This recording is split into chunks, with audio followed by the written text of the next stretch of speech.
आप सभी को नमस्कार। मैं बाल प्रेमी और बाल साहित्य संस्थान अल्मोड़ा उत्तराखंड की ओर से आप सभी का स्वागत करता हूँ, हार्दिक अभिनंदन करता हूँ आज के अपने 1108वें ऑनलाइन कार्यक्रम में। और जैसा कि हम सबके संज्ञान में है, आज शिक्षण कार्यशाला है और इस कार्यशाला में हमारे नन्हे मुन्ने दोस्तों को अपने किसी भी विषय के एक मनपसंद पाठ का शिक्षण कार्य करना है। तो काफी दोस्तों ने सहमति दी है। जिन दोस्तों का नाम आज की सूची में नहीं दिया गया नहीं है, उनका नाम कल की सूची में होगा। पर लेकिन मैं बस यही निवेदन करूंगा सूचना को देख करके, क्योंकि किन्हीं साथियों ने दो दो बार सहमति दी, तो दो बार सहमति देने वालों का नाम हम हटा देते हैं।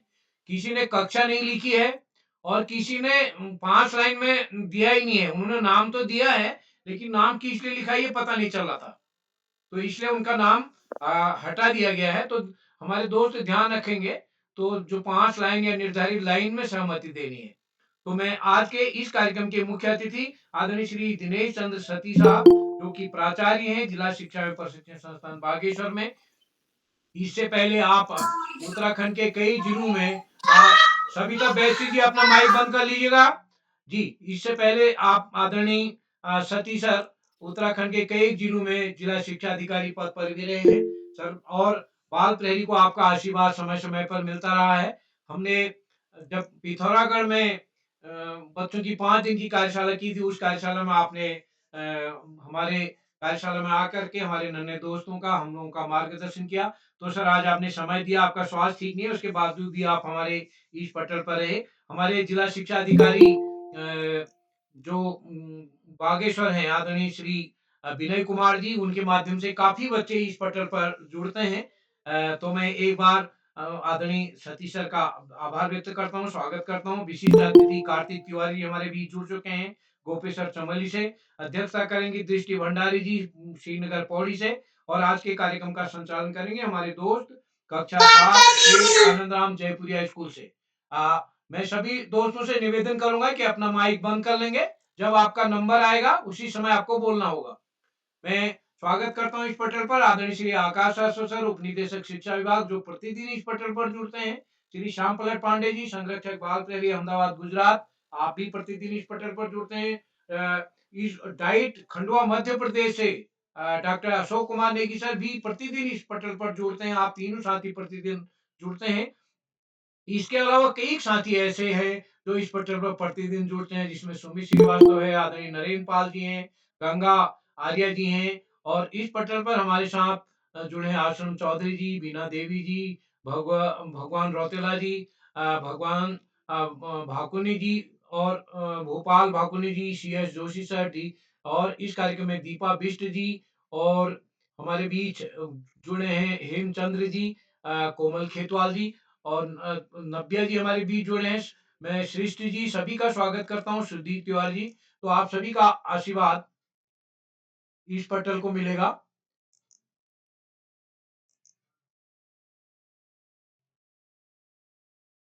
जी। पांडे सर, मेरी आवाज आ रही है? हाँ बिल्कुल आ रहे हैं, साफ हाँ, साफ तो आ रही, मैं बोलिए। सभी का स्वागत करते हुए मंच सौंपता हूँ अपनी दोस्त ओजस्वी जी को। और आज जैसा कि शिक्षण कार्यशाला है, इसमें अपने पाठ को एज ए शिक्षक हमको पढ़ाना है। तो आशा है हमारे नन्हे मुन्ने दोस्तों ने उस हिसाब से तैयारी की होगी। तो स्वागत है, मैं मंच सौंप रहा हूँ ओजस्वी जी को। जी सर, आभार आपका। सर, क्या मेरी आवाज़ आ रही है आपको? आ रही दोस्त, स्वागत है आपका। जी, सादर आभार सर। या कुंदेन्दु तुषार हार धवला, या शुभ्र वस्त्रावृता, या वीणा वरदंड मंडितकरा, या श्वेत पद्मासना, या ब्रह्माचित शंकरा प्रभृति भी निःशेष जाड्यापहा। सर्वप्रथम आज आप सभी का बाल प्रहरी के 1108वें ऑनलाइन कार्यक्रम में हार्दिक स्वागत व अभिनंदन है। आज के मुख्य अतिथि श्री दिनेश चंद्र सती जी, प्राचार्य जिला शिक्षा एवं प्रशिक्षण संस्थान बागेश्वर से। विशिष्ट अतिथि मेरे बड़े भाई कार्तिक तिवारी, कक्षा 8, श्री रामचंद्र भट्ट सरस्वती विद्या मंदिर इंटर कॉलेज गोपेश्वर चमोली से। आज की अध्यक्षता कर रही मेरी छोटी बहन दृष्टि भंडारी, कक्षा 6, राजकीय बालिका इंटर कॉलेज श्रीनगर पौड़ी से। और हम बाल प्रहरी के संचालक श्रीमान उदय किरोला सर और बाल प्रहरी के संरक्षक श्रीमान आकाश सारस्वत सर एवं श्याम प्रसाद पांडे सर, हम सभी का चैट बॉक्स के माध्यम से मार्गदर्शन करने वाले श्रीमान अशोक कुमार नेगी सर जी का हार्दिक स्वागत व अभिनंदन करती हूँ। मेरा नाम मुजस्सिम है, मैं कक्षा 7 में पढ़ती हूँ। मेरे स्कूल का नाम सेठ आनंद राम जयपुरिया स्कूल है। मैं बड़ीगंज अमेठी उत्तर प्रदेश से हूँ। तो जैसा कि आज शिक्षण कार्य हो रहा है, तो कार्यशाला है, तो अब मैं आज आप सभी को सबसे पहले शिक्षण कार्यशाला के बारे में बता दूँ। ये शिक्षण कार्यशाला में आपको एक अपने कोई भी मन पसंदीदा पाठ किसी भी विषय का आपको पढ़ाना है और उसमें आपको एक शिक्षक या फिर एक शिक्षिका की तरह पढ़ाना है। तो ज़्यादा समय ना लेते हुए मैं आज की विशिष्ट अतिथि मेरे बड़े भैया कार्तिक तिवारी कक्षा 8 रामचंद्र भट्ट सरस्वती विद्या मंदिर इंटर कॉलेज गोपेश्वर चमोली से आमंत्रित करती हूँ। भैया क्या अब तक मेरी आवाज़ आ रही है? हाँ बहन, आपकी आवाज़ आ रही है। जी भैया, आपका हार्दिक स्वागत है। आप सभी को मेरा प्रणाम। मैं कार्तिक तिवारी कक्षा 8 का विद्यार्थी हूँ। मैं श्री रामचंद्र भट्ट सरस्वती विद्या मंदिर इंटर कॉलेज गोपेश्वर चमोली में पढ़ता हूँ। सर्वप्रथम मैं अपनी बहन जो कुशल संचालन कर रही है, मेरी छोटी बहन ओजस्वी को उनको उनके कुशल संचालन की हार्दिक बधाई देता हूँ और अध्यक्षता कर रही मेरी छोटी बहन दृष्टि भंडारी जी को भी उनको कुशल अध्यक्षता की बधाइयाँ देता हूँ। मैं आप सभी को बता दिया होगा कि मैं कक्षा 8 में पढ़ता हूँ, तो हमारी बुक जो किताब है उसका नाम है बसंत भारती। मैं उसका तृतीय पाठ आप सभी के सम्मुख रखूँगा, बस की यात्रा। तो ज़्यादा समय न लेते हुए मैं अपने पाठ ही पे पहुँचता हूँ, जो कुछ इस प्रकार से है। हम पाँचों मित्रों ने तय किया कि शाम 4 बजे की बस से चलें। पन्ना से इसी कंपनी की बस सतना के लिए घंटे भर बाद मिलती है, जो जबलपुर की ट्रेन से मिला देती है। हम में से 2 को काम पर जाना था, इसलिए यह रास्ता ही अपनाना ज़रूरी था। कई लोगों ने कहा समझदार लोग इस शाम की बस से नहीं जाते। लोगों से पूछा कि क्या रास्ते में डाकू मिलते हैं? लोगों ने कहा नहीं, बस डाकिन है। बस को देखा तो श्रद्धा भाव से उस पे चढ़ने का मन ना किया, क्योंकि बस की जो दयनीय स्थिति हुई थी, लग रहा था कि कई सालों से चलते-चलते इसकी अब उम्र हो चुकी है, किंतु जाना भी बहुत ज़रूरी था, इसलिए हम बस में बैठ गए। अब हमें आगे बढ़ना था। बस कंपनी के हिस्सेदार भी उसी बस में जा रहे थे। हमने पूछा, "यह बस चलती भी है?" वह बोले, "चलती क्यों नहीं जी, बस अपने आप चलेगी।" तो हमने कहा, "गज़ब हो गया, ऐसी बस अपने आप चलती है?" हम आगे-पीछे करने लगे। डॉक्टर मित्र ने कहा, "डरो मत, चलो, अनुभवी है, नई नवेली बसों से ज़्यादा विश्वसनीय है। हमें बेटों की तरह प्यार से पहुँचा देगी।" हम बैठ गए। जो छोड़ने आए थे, वे इस तरह देख रहे थे जैसे अंतिम विदा दे रहे हैं। कुछ समय बाद बस चलने लगी। बस के शीशे हम टूटे हुए शीशे इधर-उधर बिखरने लगे और हम पे आ गिरने लगे। बस जैसे-तैसे स्टार्ट हो गई। बस के स्टार्ट होने के बाद बस जब चल रही थी, तो ऊँचाइयों पे हमारी कुर्सियाँ पीछे और ढलानों में खुर्सियाँ आगे हो रही थी। इसी तरह धक्का-मुक्की से थोड़ी देर बाद हम सही से बैठ गए। मैं जो भी पेड़ देखता, तो देखते ही ऐसा लगता कि अभी बस इस पेड़ से टकरा जाएगी और हमारी बस टकरा के यहीं जल जाएगी। जो तालाब देखता, ऐसा लगता बस इसी में डूब जाएगी। कुछ और ऐसे ही देखते-देखते एकाएक बस बीच घने जंगल में रुक गई। दूसरे दिन एक आंदोलन भी था, इसलिए इसको ध्यान में रखते हुए ड्राइवर साहब ने बस का इंजन उठा के अपनी गोद में रखा और उन्हें पाइप से बस कंपनी के हिस्सेदार तेल पिलाने लगे। लेखक यह सोचने लगे कि कुछ समय पश्चात बस कंपनी के हिस्सेदार उसे ऐसे ऐसे पेट्रोल पिलाएंगे जैसे एक माँ अपने बच्चे को दूध पिलाती है। उसी भांति यह दृश्य भी चल रहा था। आगे आगे हम बढ़ते गए। ये श्रद्धालु बस जो इतने सालों से मनुष्यों को ढो रही थी, रात्रि में जब हम जा रहे थे तो रात्रि में वह रुक गई। अब सब लोगों को भय लगने लगा और जो बस का ड्राइवर था वह बस से बाहर आके देखने लगा। बड़ी मुश्किल से एकाएक बस को ठीक करने में रात्रि के अर्धरात्रि हो गई और जैसे ही बस ठीक हुई फिर बस चलने लगी। जब हम ब्रिज पे पहुंचे तो बस जो है भारी वजन था तो डर लग रहा था कहीं पुल से टूट के नीचे ना गिर जाए। अब हमें लगा हम पहुंचेंगे नहीं, इसलिए बस में हंसी मजाक शुरू हो गया और सभी को भय खत्म हो गया कि हम पहुंचेंगे नहीं। ऐसे ही हंसी मजाक में जब हिस्सेदार से बातें चल रही थी तो लेखक के मन में भी ख्याल आया कि जब हिस्सेदार ऊपर स्वर्गलोक पहुंचेगा हमारे साथ तो यमराज भी कहेंगे आ गया वह जिसने अपनी जान दांव पे लगा दी किंतु टायर नहीं बदला। और अब मैं इस पाठ के आप सभी को कठिन शब्द बताता हूं जो कि है निमित्त यानी कारण, जिसे कह सकते हैं गोता, डुबकी लगाना इत्तेफाक यानी संयोग, और बियाबान जंगल या उजाड़ खंड, अंत्येष्टि मृत्यु का कर्म या दाह संस्कार भी जिसे हम कहते हैं, प्रयाण यानी प्रस्थान, मरना, बेताबी यानी बेचैन, और टटोलकर यानी तलाश या खोज, इत्मीनान आराम से, और ग्लानि यानी दुख जिसे हम कहते हैं, और एकाएक यानी अचानक। और मैं आभार व्यक्त करता हूँ श्री उदय किरोला सर का जिन्होंने मुझे आज विशिष्ट अतिथि का भार सौंपा। और इसी के साथ मैं माँ वागेश्वरी अपनी वाणी को विराम देता हूँ। धन्यवाद।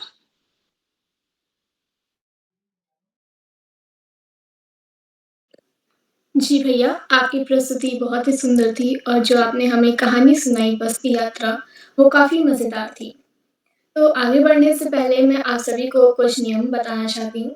सबसे पहले कि अगर कोई अपनी प्रस्तुति दे रहा हो तो कृपया बीच में माइक ऑन करके व्यवधान न डालें। जब जब अगर आप अपनी प्रस्तुति दे रहे हो तो कृपया अपना माइक और कैमरा दोनों ऑन करें।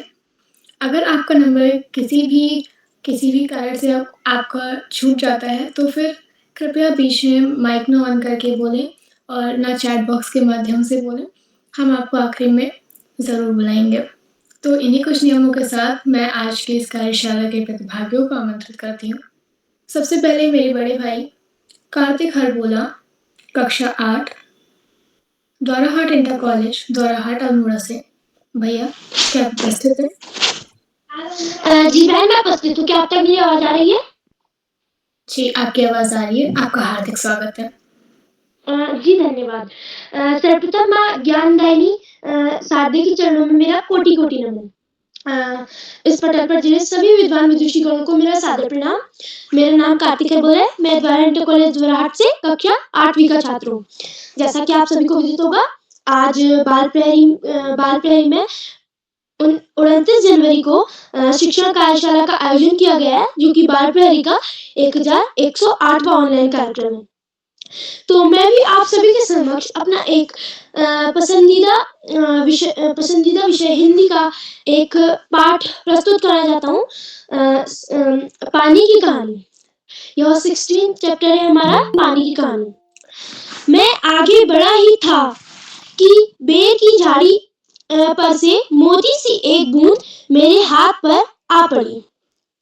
लेखक कहना चाह रहे हैं, मतलब लेखक शायद कहीं से आ रहे हैं जो इसके ऑथर हैं।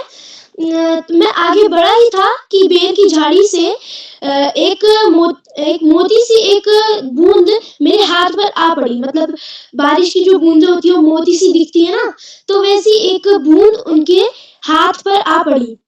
मेरे आश्चर्य का ठिकाना न रहा जब मैंने देखा कि ओस की बूंद मेरी कलाई पर से सरक कर हथेली पर आ गई। मतलब जो ओस की बूंद है वो ऐसे टपकते हुए उनकी हथेली पर आ गई। मेरी दृष्टि पड़ते ही वह ठहर गई। यानी कि जो लेखक है उनकी दृष्टि पड़ते ही वह एक जगह ठहर गई, यानी कि रुक गई। थोड़ी देर में मुझे सितार के तारों की सी झनकार सुनाई देने लगी। मतलब सितार के तार मतलब जो गिटार होता है ना, गिटार उसी के जैसे तार होते हैं वैसी आवाज आने लगी। जैसे पानी जब गिरता है, जब पानी की बूंद गिरती है तो टुप टुप करके आवाज आती है, तो ठीक उसी प्रकार से लेखक को भी आ रही थी। मैंने सोचा कि कोई बोल रहा होगा। चारों ओर देखा, कोई नहीं। फिर अनुभव हुआ कि यह स्वर मेरी हथेली से निकल रहा है। ध्यान से देखने पर मालूम हुआ कि बूंद के 2 कण हो गए हैं और वे दोनों हिल-हिल कर यह स्वर उत्पन्न कर रहे हैं, मानो बोल रहे हो। उसी सुरीली आवाज में मैंने सुना, सुनो सुनो। यानी कि आई थिंक वो जो ओस की बूंद है वो बोल रही है, सुनो सुनो। मैं चुप था। फिर आवाज आई, सुनो सुनो। अब मुझसे रहा न गया। मेरे मुख से निकल गया, कहो कहो। मतलब ओस जो बोल रही है, बोल रही है सुनो सुनो। क्या कभी ओस किसी हम इंसानों से बात कर सकती है? नहीं कर सकती। यह केवल एक इमेजिनेशन है। शायद यह लेखक एक इमेजिनेशन कर रहे हैं। फिर आवाज आई, सुनो सुनो। अब मुझसे रहा न गया, मेरे मुख से निकल गया, कहो कहो। ओस की बूंद मानो प्रसन्नता से हिली और बोली, मैं ओस हूँ, जानता हूँ। यानी कि ओस की बूंद हिली और लेखक से बोली, मैं ओस हूँ। तो लेखक जी बोले, जानता हूँ। मैंने कहा, लोग मुझे पानी कहते हैं, जल भी। यानी कि ओस की बूंद ने कहा, लोग मुझे पानी कहते हैं और जल भी। फिर ऑथर बोले, मालूम है, मैं बेर के पेड़ में से आई हूँ। झूठी, मैंने कहा और सोचा, बेर के पेड़ से क्या पानी का फव्वारा निकलता है? मतलब लेखक बोले, तुम झूठ बोल रही हो। क्या बेर के पेड़ से पानी का फव्वारा निकलता है? यानी कि लेखक शायद इस प्रकार से बोल रहे हैं कि क्योंकि जो ओस है वो उनसे थोड़ा बड़ा चढ़ाकर बोल रही है। बूंद फिर हिली, मानो मेरे अविश्वास से उसे दुख हुआ हो। यानी कि जो उन्होंने बोला तो ओस को उस चीज से दुख हुआ कि उन्होंने ऐसा क्यों बोला। सुनो, मैं इस पेड़ के पास की भूमि मैं बहुत दिनों से इधर-उधर घूम रही हूँ। मतलब जहाँ बेर की पेड़ है तो उसकी जो भूमि है वो वहाँ इधर-उधर घूम रही है। मैं कणों का हृदय टटोलती फिरती थी कि एकाएक पकड़ी गई। यानी कि ओस की बूंद है जो वो इधर से उधर कभी बेर की झाड़ियों में जाती। मतलब पानी का जो है रिसाइकल होते रहता है। पहले वो ओस है, फिर भाप बनकर वापस गई, फिर वापस जमीन में आई, फिर वो ठोस में बदल जाती है, फिर द्रव में बदल जाती है। इसी प्रकार जो है पानी का रिसाइकिल होते रहता है। मतलब जो ओस की बूंद कहना चाह रही है कि मैं इधर-उधर जा ही रही थी कि वो नीचे गिरी और लेखक के हाथ में आ पड़ी। यानी कि बूंद बोल रही है कि मैं एकाएक पकड़ी गई। कैसे? मैंने पूछा। वह जो पेड़ तुम देखते हो ना, वह ऊपर ही इतना बड़ा नहीं है। पृथ्वी में भी लगभग इतना ही बड़ा है। उसकी बड़ी जड़ें, छोटी जड़ें और जड़ों के रोए, वे रोए बड़े निर्दयी होते हैं। मतलब ओस बोल रही है कि वो रोए जो है वो बड़े निर्दयी होते हैं। मतलब अपने हिसाब से बोल रही है। निर्दय इसलिए होते हैं क्योंकि जो ओस की बूंद है, मतलब जो पानी की बूंदें हैं, वो उन्हें अपने आप में ऑब्जर्व कर लेते हैं। इसलिए जो है ओस की बूंद थोड़ा आई थिंक नाराज है। धन्यवाद। इसी के साथ धन्यवाद। शुभ रात्रि। इसमें मुझसे कोई भी त्रुटियाँ होंगी तो मुझे क्षमा कीजिए। जी भैया, आपकी प्रस्तुति बहुत ही उत्तम थी। इसी क्रम में मैं आज के अगले प्रतिभागी मेरे छोटे भाई चिरंजीव बेस्ट कक्षा 6 हीरावती माधवानंद जोशी सरस्वती विहार शांतिपुरी उधम सिंह नगर से आमंत्रित करती हूँ। भैया क्या आप जी उपस्थित दीदी, हो? जी दीदी मैं उपस्थित हूँ। आपका हार्दिक स्वागत है। आप अपनी प्रस्तुति कीजिए। सभी गुरुजनों को मेरा सादर प्रणाम। मेरा नाम चिरंजीव बिष्ट है। मैं कक्षा 6 का छात्र हूँ। मेरे विद्यालय का नाम Hirawati Madhavanand Saraswati Vihar senior secondary school है। जैसा कि आप सभी को विदित होगा कि आज शिक्षक कार्यशाला है, तो मैं भी आपके सामने शिक्षक की तरह आप सभी को मैं अपना पाठ एक्सप्लेन करूंगा। इसमें से इस पाठ में मुझसे कोई भी त्रुटि हो तो मेरे को क्षमा करना। आज हम कक्षा 6 की पाठ्य पुस्तक वसंत भाग 1 के नादान दोस्त नामक पाठ के बारे में जानेंगे। नादान दोस्त प्रेमचंद्र द्वारा लिखित कहानी है। ये कहानी केशव और श्यामा की है। एक बात की बात है, जब केशव के घर में चिड़िया ने कार्निश के ऊपर एक अपना घोंसला बनाया था जिसमें उसने अपने अंडे दिए थे, तो केशव उस अंडों को देखने के लिए बहुत उत्साहित हुआ। उसके मन में बहुत सारे सवाल उठने लगे कि अंडे कैसे होंगे, कौन से रंग के होंगे और बच्चे कैसे निकलेंगे और कैसा खाएंगे और क्या होंगे। तो उसने सोचा कि मैं उनकी कुछ देख के आता हूँ। तो श्यामा को भी अपने संग लेके गया, अपनी छोटी बहन को।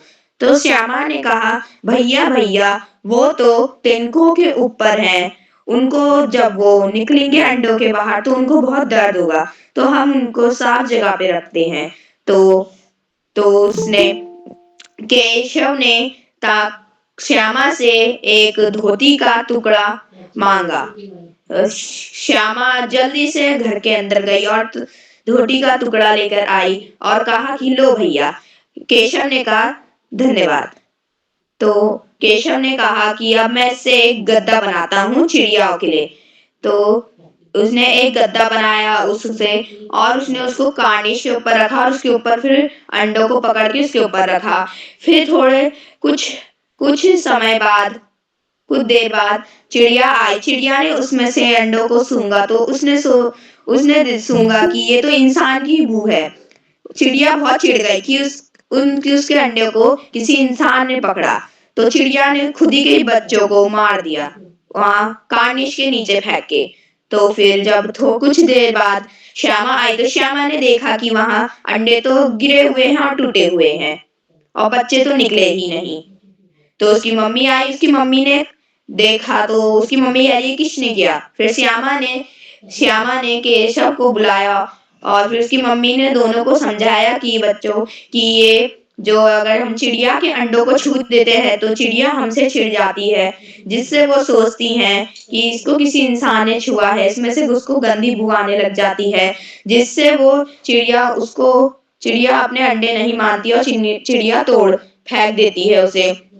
उसके बाद केशव अपने ऊपर रोने लगा कि मैंने इतना बड़ा पाप कर दिया जिससे चिड़िया को बहुत दर्द हुआ होगा। चिड़िया मेरे बारे में क्या सोच रही होगी। तो मेरे को ये कहानी इसलिए पसंद है, मुझे ये कहानी इसलिए पसंद है क्योंकि यह हमें सिखाती है कि कभी-कभी ज्यादा उत्सुकता व प्यार की दूसरे व स्वयं के लिए हानिकारक हो सकती है। तो अब मैं आपको इस पाठ के थोड़े से कठिन शब्द बताना चाहूंगा और उनका अर्थ। तो मेरा पहला कठिन शब्द है कार्निश। कार्निश मतलब छज्जा। छज्जा मतलब स्लीप जो होती है घरों में साइड पे। तो और जवाब मतलब उत्तर। फुरसो मतलब समय। ज्यो मतलब जैसे। चिथड़े मतलब पुराने कपड़े। सहमी मतलब डरी हुई। सज्जा मतलब दंड। हिफाजत मतलब सुरझा। धन्यवाद। इस कहानी में मुझसे कोई भी त्रुटि हो तो मेरे को माफ करना। शुभ रात्रि। जी भैया, आपकी प्रस्तुति प्रशंसनीय थी। इसी क्रम में मैं आमंत्रित करती हूँ आज के अगले प्रतिभागी मेरे बड़े भाई हिमांशु कुमार कक्षा 8 राजकीय पूर्व माध्यमिक विद्यालय बमराड़ी बागेश्वर से। भाई क्या आप तक मेरी आवाज आ रही है?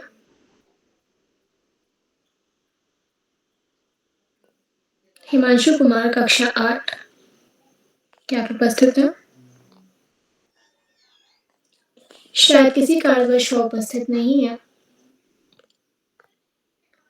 आपसे ही सीखा, आपसे ही जाना, आप ही को हमने गुरु है माना। सीखा है सब कुछ हमने आपसे, कलम का मतलब आपसे जाना, कलम का मतलब आपसे जाना। इन्हीं पंक्तियों के साथ मैं बाल प्रहरी के संरक्षक श्रीमान आकाश सहस्त्र सर जी को आमंत्रित करती हूँ। सर, क्या आप तक मेरी आवाज आ रही है?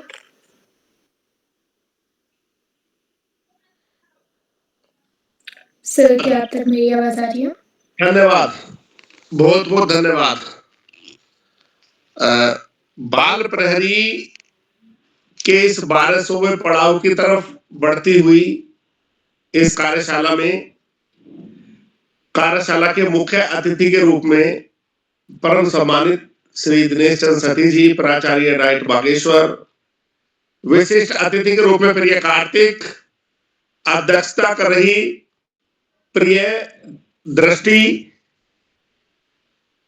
और कार्यक्रम का बेहतरीन ढंग से संचालन कर रही प्रिय ओजस्वी, इस कार्यक्रम के कर्ता धर्ता, रीढ़ की हड्डी, अनासक्ता कर्मयोगियों में अग्रणी, निरंतर बाल हित चिंतक, बालक पालक मित्र श्री उदय किरोला जी, परम सम्मानित श्री श्यामरण पांडे जी, अशोक जी, सुमित जी, उमेश गंगा, नीलम किरण सहित समस्त विद्वान शिक्षक गण, विदुषी शिक्षिकाएं, अतिथिगण, अभिभावकगण, साहित्यकारगण, अन्य सुधीजन, समाज सेवीगण एवं प्यारे बच्चों, कक्षा शिक्षण कार्यशाला।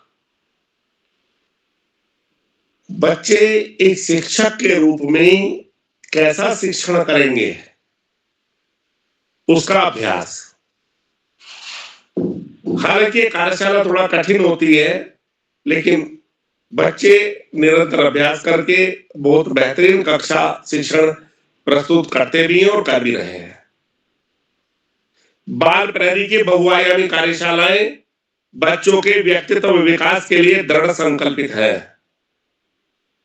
इन कार्यशालाओं में प्रतिभाग करके बच्चे न केवल अपने विद्यालय में, अभी तो विविध स्थानों पर अनेक कार्यक्रमों में प्रतिभाग करके बेहतरीन स्थान भी प्राप्त कर रहे हैं।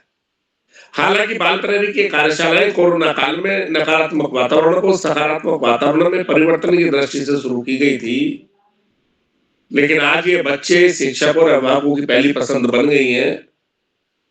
श्री उदय किरोला जी की प्राणपण से की गई मेहनत निश्चित रूप से इन कार्यशालाओं में प्राणवायु के रूप में कार्य करती है। इन कार्यशालाओं में प्रतिभाग करने के बाद बच्चों के व्यक्तित्व में न केवल सकारात्मक विकास हुआ है, अर्थात आमूलचूल परिवर्तन भी सुस्पष्ट रूप से दृष्टिगोचर हो रहा है। प्यारे बच्चों, व्यसन मुक्त समाज आज की प्रथम शर्त है। जीवन में आगे बढ़ना है तो बीड़ी, सिगरेट, अतर, चरस, तंबाकू, शराब जैसे मादक द्रव्यों से दूर रहना होगा। समस्त मादक द्रव्यों का बहिष्कार करना होगा, तो निश्चित रूप से जीवन में आगे बढ़ने की संभावनाएं बढ़ जाएंगी। अपनी समझ का विकास करना, कॉन्सेप्ट्स क्लियर करना, रटने से बचना, पुस्तकों से प्रेम करना, क्योंकि पुस्तक ही व्यक्ति की सच्ची मित्र होती है, जो उसके जीवन में कभी भी अकेलेपन का एहसास नहीं होने देती।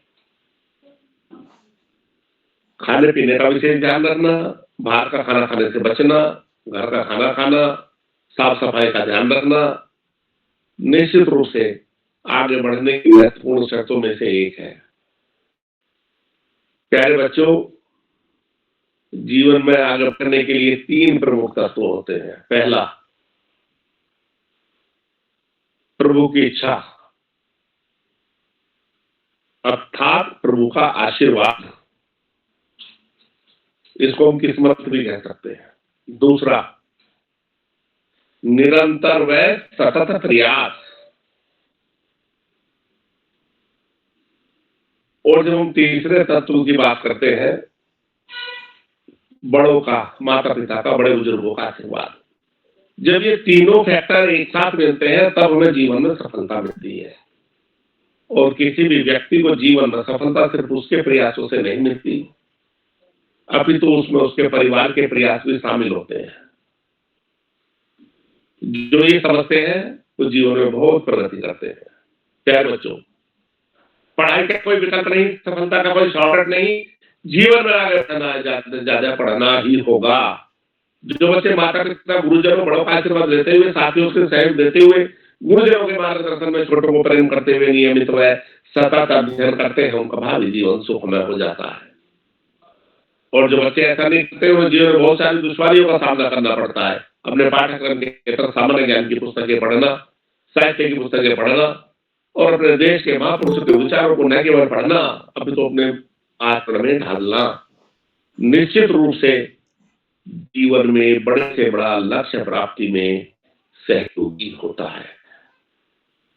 प्यारे बच्चों, वास्तव में जीवन में आगे बढ़ने के लिए निरंतर व सतत प्रयास बहुत जरूरी है।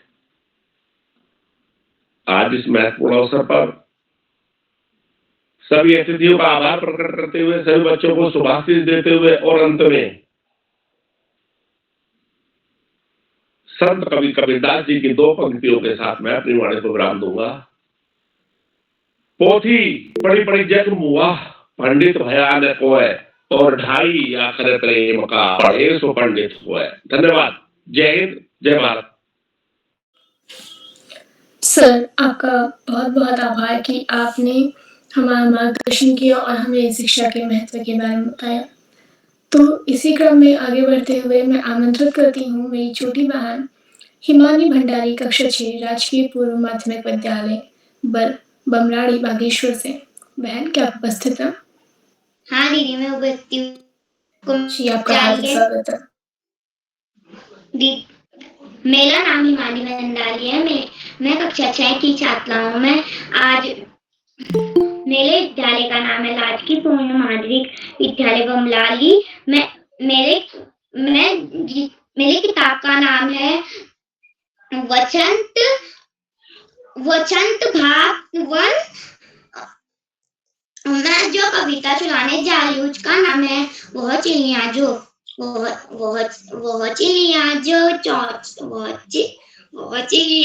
चोंच मार कर दूध भले के दा, लूची छेलच को खा लेती है, वो छोटी मुंह बोली, वो छोटी चंतोची, नीले पंखों वाली मैं हूँ, मुझे अन्न से बहुत बहुत प्यार। वह चिड़िया जो चोंच मार कर चली न, वह चिड़िया जो कंठ खोल कर भूले बल बाबा के खातिर लच उड़ेल कर गा लेती, और छोटी मुंह बोली चिड़िया नीले पंखों वाली मैं हूँ, मुझे विजन से बहुत प्यार है। वो चिड़िया जो चोंच मार कर चली, नदी का दिल टटोल कर जल का ले जाती है, वो छोटी मुंह बोली, वो छोटी गलगली, नीले पंखों वाली मैं हूँ, मुझे नदी से बहुत प्यार है। अब मैं इसके कठिन शब्द बताने जा रही हूँ। लूची, छंतोची, पंखों वाले, भूले बाबा, विजन। अब मेरे को ये अच्छा क्यों लगता है करके मैं ये बताने जा रही हूँ। चिड़िया को दूध भी जुंदी के दाने पसंद है, और ऊंचे लूची से लच को खा लेती है। मुझे यह भी बहुत अच्छा लगा है। धन्यवाद।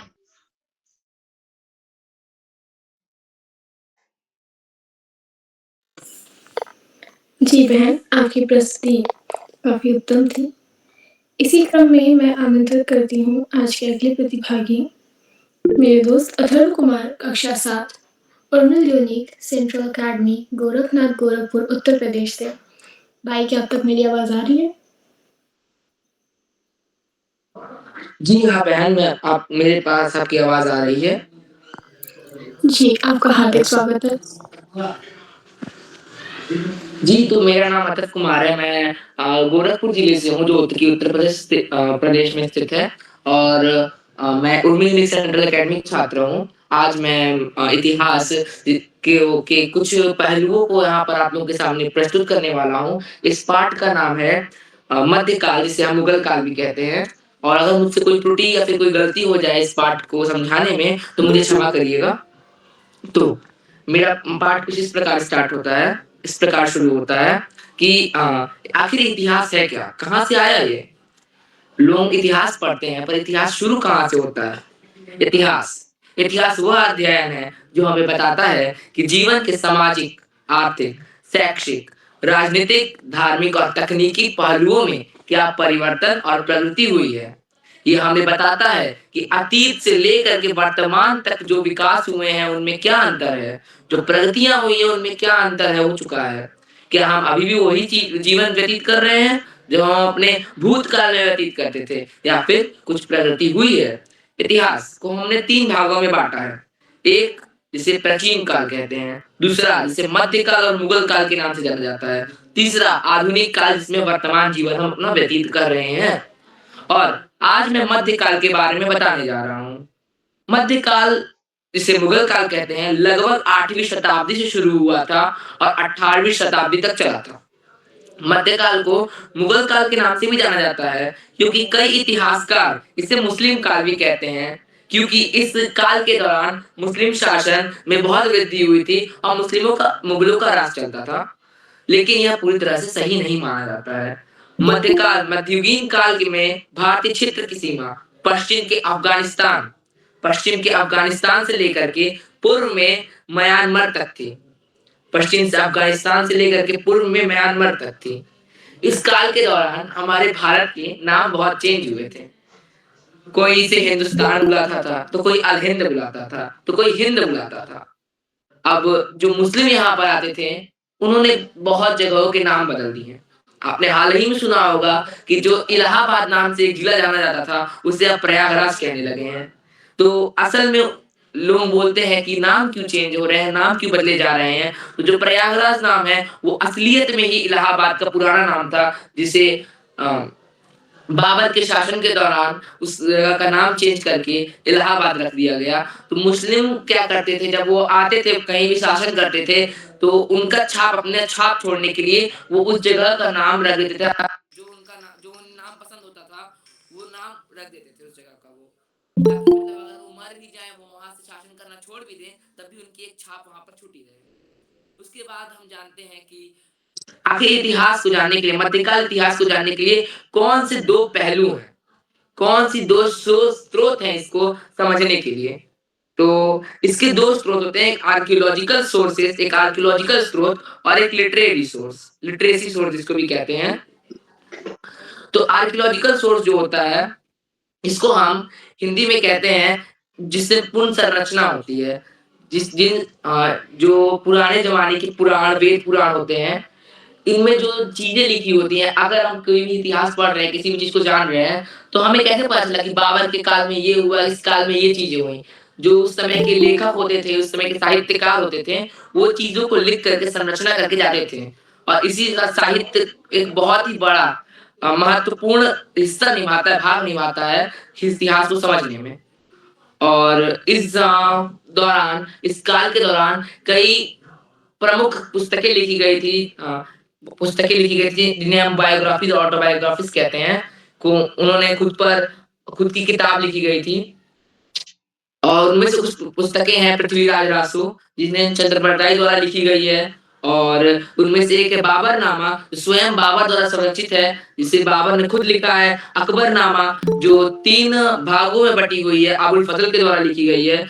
और अब मैं अपनी वाणी को विराम देता हूँ, और इस पार्ट से मैं कुछ चीजें लास्ट में, मतलब कुछ चीजें बोलना चाहता हूँ।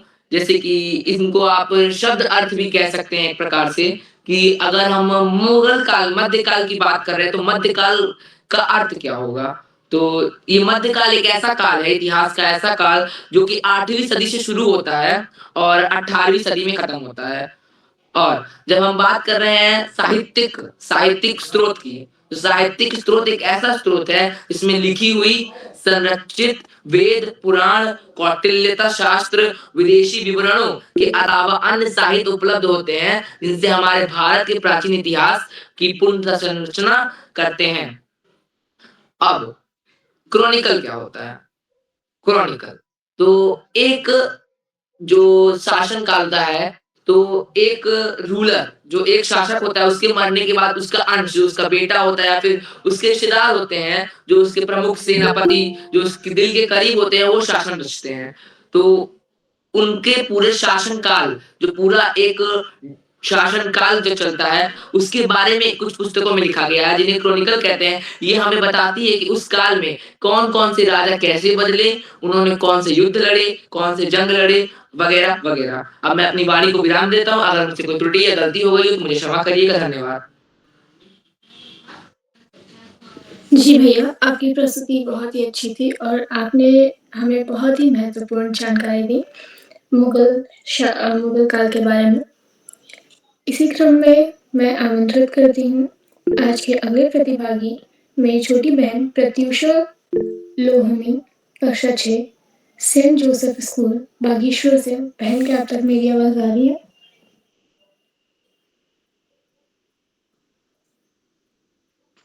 जी बहन, आ रही है। जी, आपका हार्दिक स्वागत है। मेरा नाम प्रत्युषा, मैं कक्षा 6 की छात्रा सेंट जोसेफ स्कूल बागेश्वर से। मेरा आज का टॉपिक है, मैं सबसे छोटी हूँ।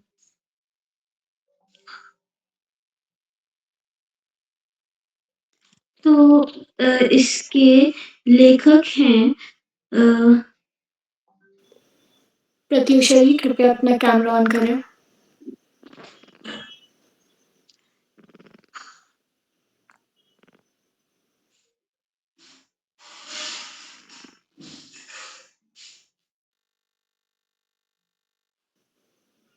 प्रत्युषा जी, आपका माइक और कैमरा दोनों बंद है।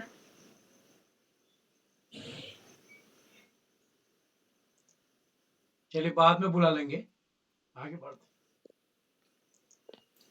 जी सर। तो इसी क्रम में मैं आज के अगले प्रतिभागी, मेरे छोटे भाई आदर्श सिंह, कक्षा 5, हीरावती माधवानंद जोशी सरस्वती विहार, शांतिपुरी, उधम सिंह नगर से आमंत्रित करती हूँ। भाई, क्या अब तक मेरी आवाज़ आ रही है? जी जी दीदी, आपकी आवाज आ रही है। जी, आपका हार्दिक स्वागत है। धन्यवाद। सद्य मां शारदा, सर्वव्यापी ओम एवं मेरी प्यारी भारत माता को मेरा प्रणाम। मैं आदर्श सिंह, कक्षा 5 का छात्र हूँ। मेरे विद्यालय का नाम Hirawati Madhavanand Joshi Saraswati Vihar senior secondary school है। तो जैसा कि आज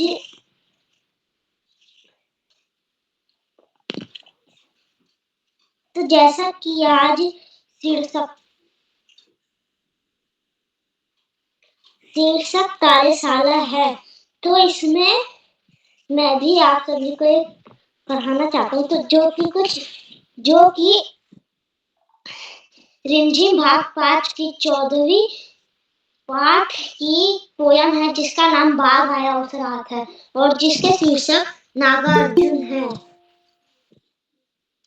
तो शुरू करते हैं। वो इधर से निकला उधर चला गया, वो इधर से निकला उधर, वो आगे फैलाकर बतला रहा था।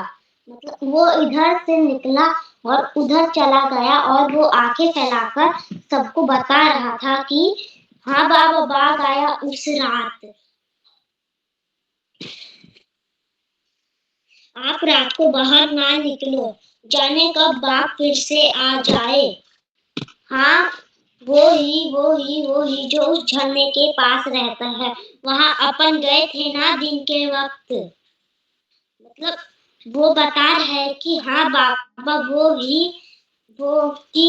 बाघ वहीं उस झरने के पास रहता है। वहां हम लोग गए थे ना एक दिन। बाघ उधर ही तो रहता है। बाबा, उसके 2 बच्चे हैं। बाघिन सारा दिन पहरा देती है। बाघ या तो सोता है या बच्चों के साथ खेलता है। मतलब बच्चा बोल रहा है कि बाबा, बाघ के 2 बच्चे भी हैं। बाघिन सारा दिन पहरा देती है। मतलब बाघ बाघ की जो पत्नी है वो सारा दिन अपने बच्चों को देखती है।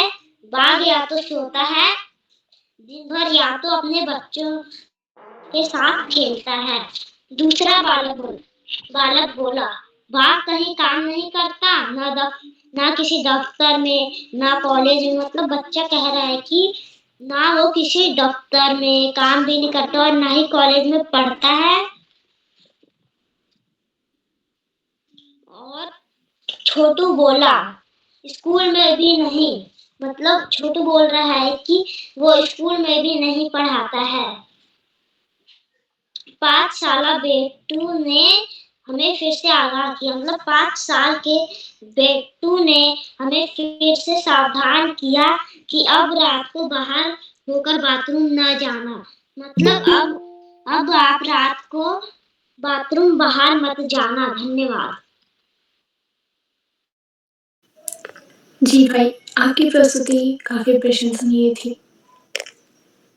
ईश्वर ने भी कीमती रत्न गिनती के ही बनाए हैं। ईश्वर ने भी कीमती रत्न गिनती के ही बनाए हैं और उन रत्नों में सबसे कीमती आज हमारे बीच इस मंच पर आज के मुख्य अतिथि दिनेश सर आए हैं। इन्हीं के साथ मैं आमंत्रित करती हूँ आज के मुख्य अतिथि श्री दिनेश चंद्र सती जी, प्राचार्य, जिला शिक्षा एवं प्रशिक्षण संस्थान बागेश्वर से। सर, क्या आप तक मेरी आवाज आ रही है? जी आ रही है आपकी आवाज, बहुत सुंदर। सर, मैं ऑडिबल हूँ? मेरी आवाज आ रही है आप सभी को? मेरी आवाज आ रही है? आ रही सर, स्वागत है। जी सर, आपकी आवाज आ रही है। जी, सर्वप्रथम मैं बाल प्रहरी के आयोजक किरोला सर का सादर अभिवादन ज्ञापित करता हूँ और महत्वपूर्ण आज मेरे लिए यह है कि मैं बागनाथ की नगरी बागेश्वर से मेरे को आपने यह अवसर प्रदान किया है, इसके लिए मैं आभार ज्ञापित करता हूँ। इस कार्यक्रम से के जुड़े हुए अन्य प्रतिभागीगण, विद्वान, समस्त संपादक मंडल अथवा कार्यक्रम सदस्य, अभी इससे पूर्व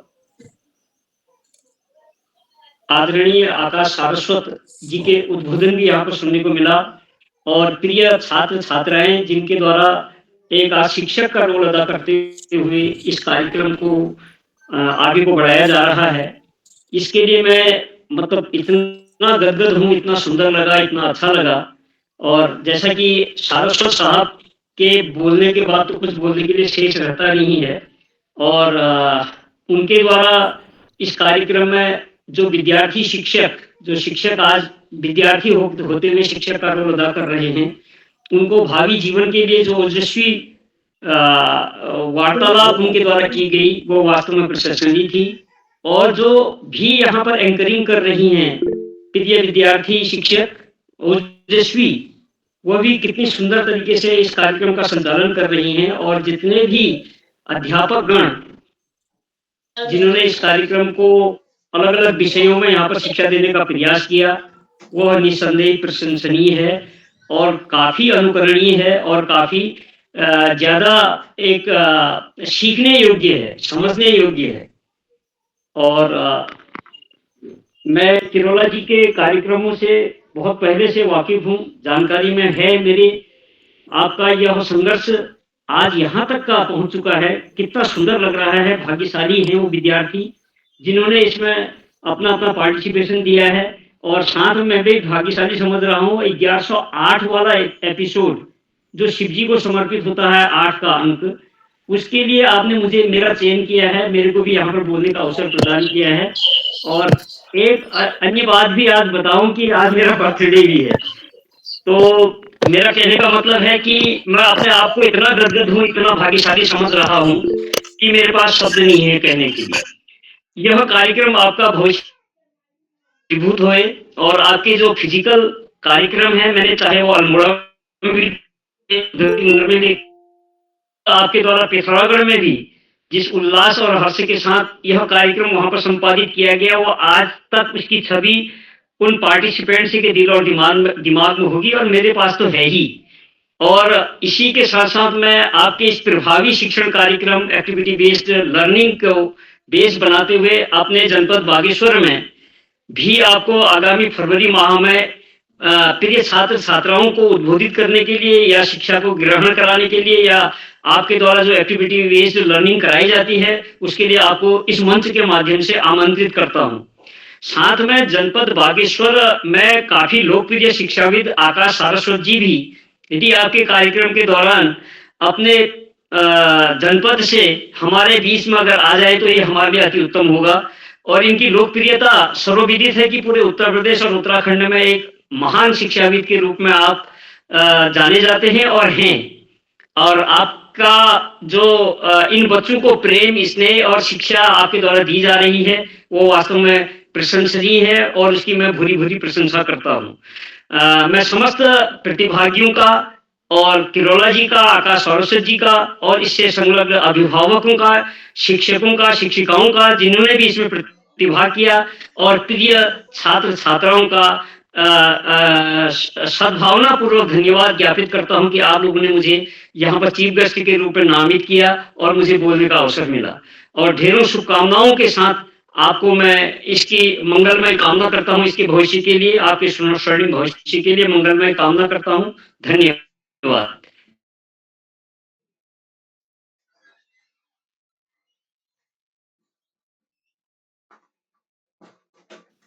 जी सर, आपका सादर आभार जो आपने हमारा मार्गदर्शन किया और आज आपको आपके जन्मदिन की हार्दिक बधाइयाँ एवं शुभकामनाएँ पूरे बाल प्रहरी की तरफ से। बहुत-बहुत धन्यवाद। जी, सादर आभार आभार सर। सहित धन्यवाद। जी सर। तो इसी क्रम में मैं आमंत्रित करती हूँ मेरी दोस्त भावना नगरकोटी कक्षा 7 राजकीय पूर्व माध्यमिक विद्यालय बमराड़ी बागेश्वर से। बहन, क्या आप तक मेरी आवाज़ आ रही है? जी बहन, मैं उपस्थित हूँ। जी, आपका हार्दिक स्वागत है। जी धन्यवाद। मेरा नाम भावना नगरकोटी है। मैं कक्षा 7 में पढ़ती हूँ। मेरे विद्यालय का नाम राजकीय पूर्व माध्यमिक विद्यालय बमराड़ी है। आज शिक्षण कार्यशाला में जिसमें मैं कविता बोलने जा रही हूँ। ये कविता वसंत भाग 2 पुस्तक में है और यह कविता का नाम हम पंछी उन्मुक्त गगन के है। हम पंछी उन्मुक्त गगन के पिंजरबद्ध न गा पाएंगे, कनक तिल्लियों से टकराकर पुलकित पंख टूट जाएंगे। हम बहता जल पीने वाले मर जाएंगे भूखे प्यासे। कहीं भली है कटुक निबोई कनक कटोरी की मैदा से। स्वर्ण श्रृंखला के बंधन में अपनी गति उड़ान सब भूले। बस सपनों में देख रहे हैं तरु की फुलगी पर के झूले। ऐसे थे अरमान के उड़ते नीले नभ की सीमा पाने। लाल किरण सी चोंच खोल कर चुभते तारक नार के दाने। होती सीमाहीन क्षितिज इन पंखों की होड़ा होड़ी। या तो क्षितिज मिलन बन जाता या तंती सांसों की डोर। नीना दो चाहे टहनी को आश्रय छिन्न भिन्न कर डालो। लेकिन पंख दिए हैं तो आकुल उड़ान में विघ्न न डालो। इस कविता के लेखक हैं शिव मंगल सिंह सुमन। ये कविता मुझे इसलिए पसंद है क्योंकि इसमें पक्षियों ने अपनी स्वतंत्रता के विषय में अवगत कराया है कि कुछ लोगों के द्वारा पक्षियों को पिंजरे में बंद करने रख देते हैं, जिसमें उनकी आजादी का हनन हो रहा है। वे बंधन में रह जाते हैं और उड़ना भूल जाते हैं। इसलिए हमें पक्षियों को पिंजरे में बंद नहीं रखना चाहिए, जिससे कि उनकी आजादी का हनन ना हो। धन्यवाद। जी बहन, आपकी प्रस्तुति काफ़ी सुंदर एवं उत्तम थी। जो आपने हमें पक्षियों की स्वतंत्रता के बारे में अपने किताब की कविता के माध्यम से बताया, वो काफ़ी अद्भुत तरीका था।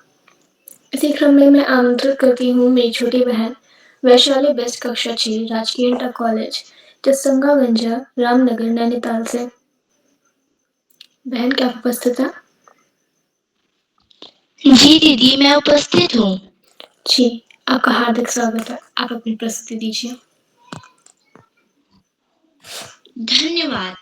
मेरा नाम वैशाली बिष्ट है। मैं कक्षा 6 की छात्रा हूँ। मेरे विद्यालय का नाम राजकीय इंटर कॉलेज जस्सागाजा रामनगर नैनीताल है। जैसे कि आपको सबको पता ही होगा कि आज शिक्षा कार्यशाला है, जिसमें मेरा भी प्रतिभाग है। मेरे पाठ्य पुस्तक का नाम है रिमझिम। पाठ का नाम अधिक बलवान कौन। तो ये कुछ इस प्रकार, एक बार हवा और सूरज में इस बात पर बहस छिड़ गई कि कौन अधिक बलवान है। दोनों अपने आप को अधिक बलवान बता रहे थे। तभी उनकी नजर कोट पहने एक आदमी पर पड़ी। हवा ने कहा कि हम दोनों में से जो इस आदमी के कोट उतरवा देगा वही ताकतवर माना जाएगा। सूरज ने उसकी शर्त मान ली। पहले हवा ने उस आदमी का कोट उतरवाने की कोशिश की। वह आंधी में बदल गई, लेकिन आदमी ने कोट उतारने के बजाय उसे अच्छी तरह से पकड़ लिया और बटन भी बंद कर लिए। हवा ने अपना वेग और बढ़ा दिया और आदमी नीचे गिर गया, लेकिन उसने अपना कोट नहीं उतारा। हवा थक चुकी थी। उसने हार मान ली। अब सूरज की बारी थी।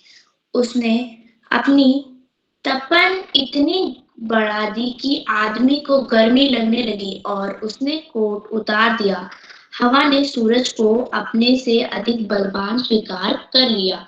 इसके कठिन शब्द हैं बलवान मतलब ताकतवर, बहस मतलब किसी से बहस करना यानी कुछ बोलते रहना। ताकत मतलब बलवान।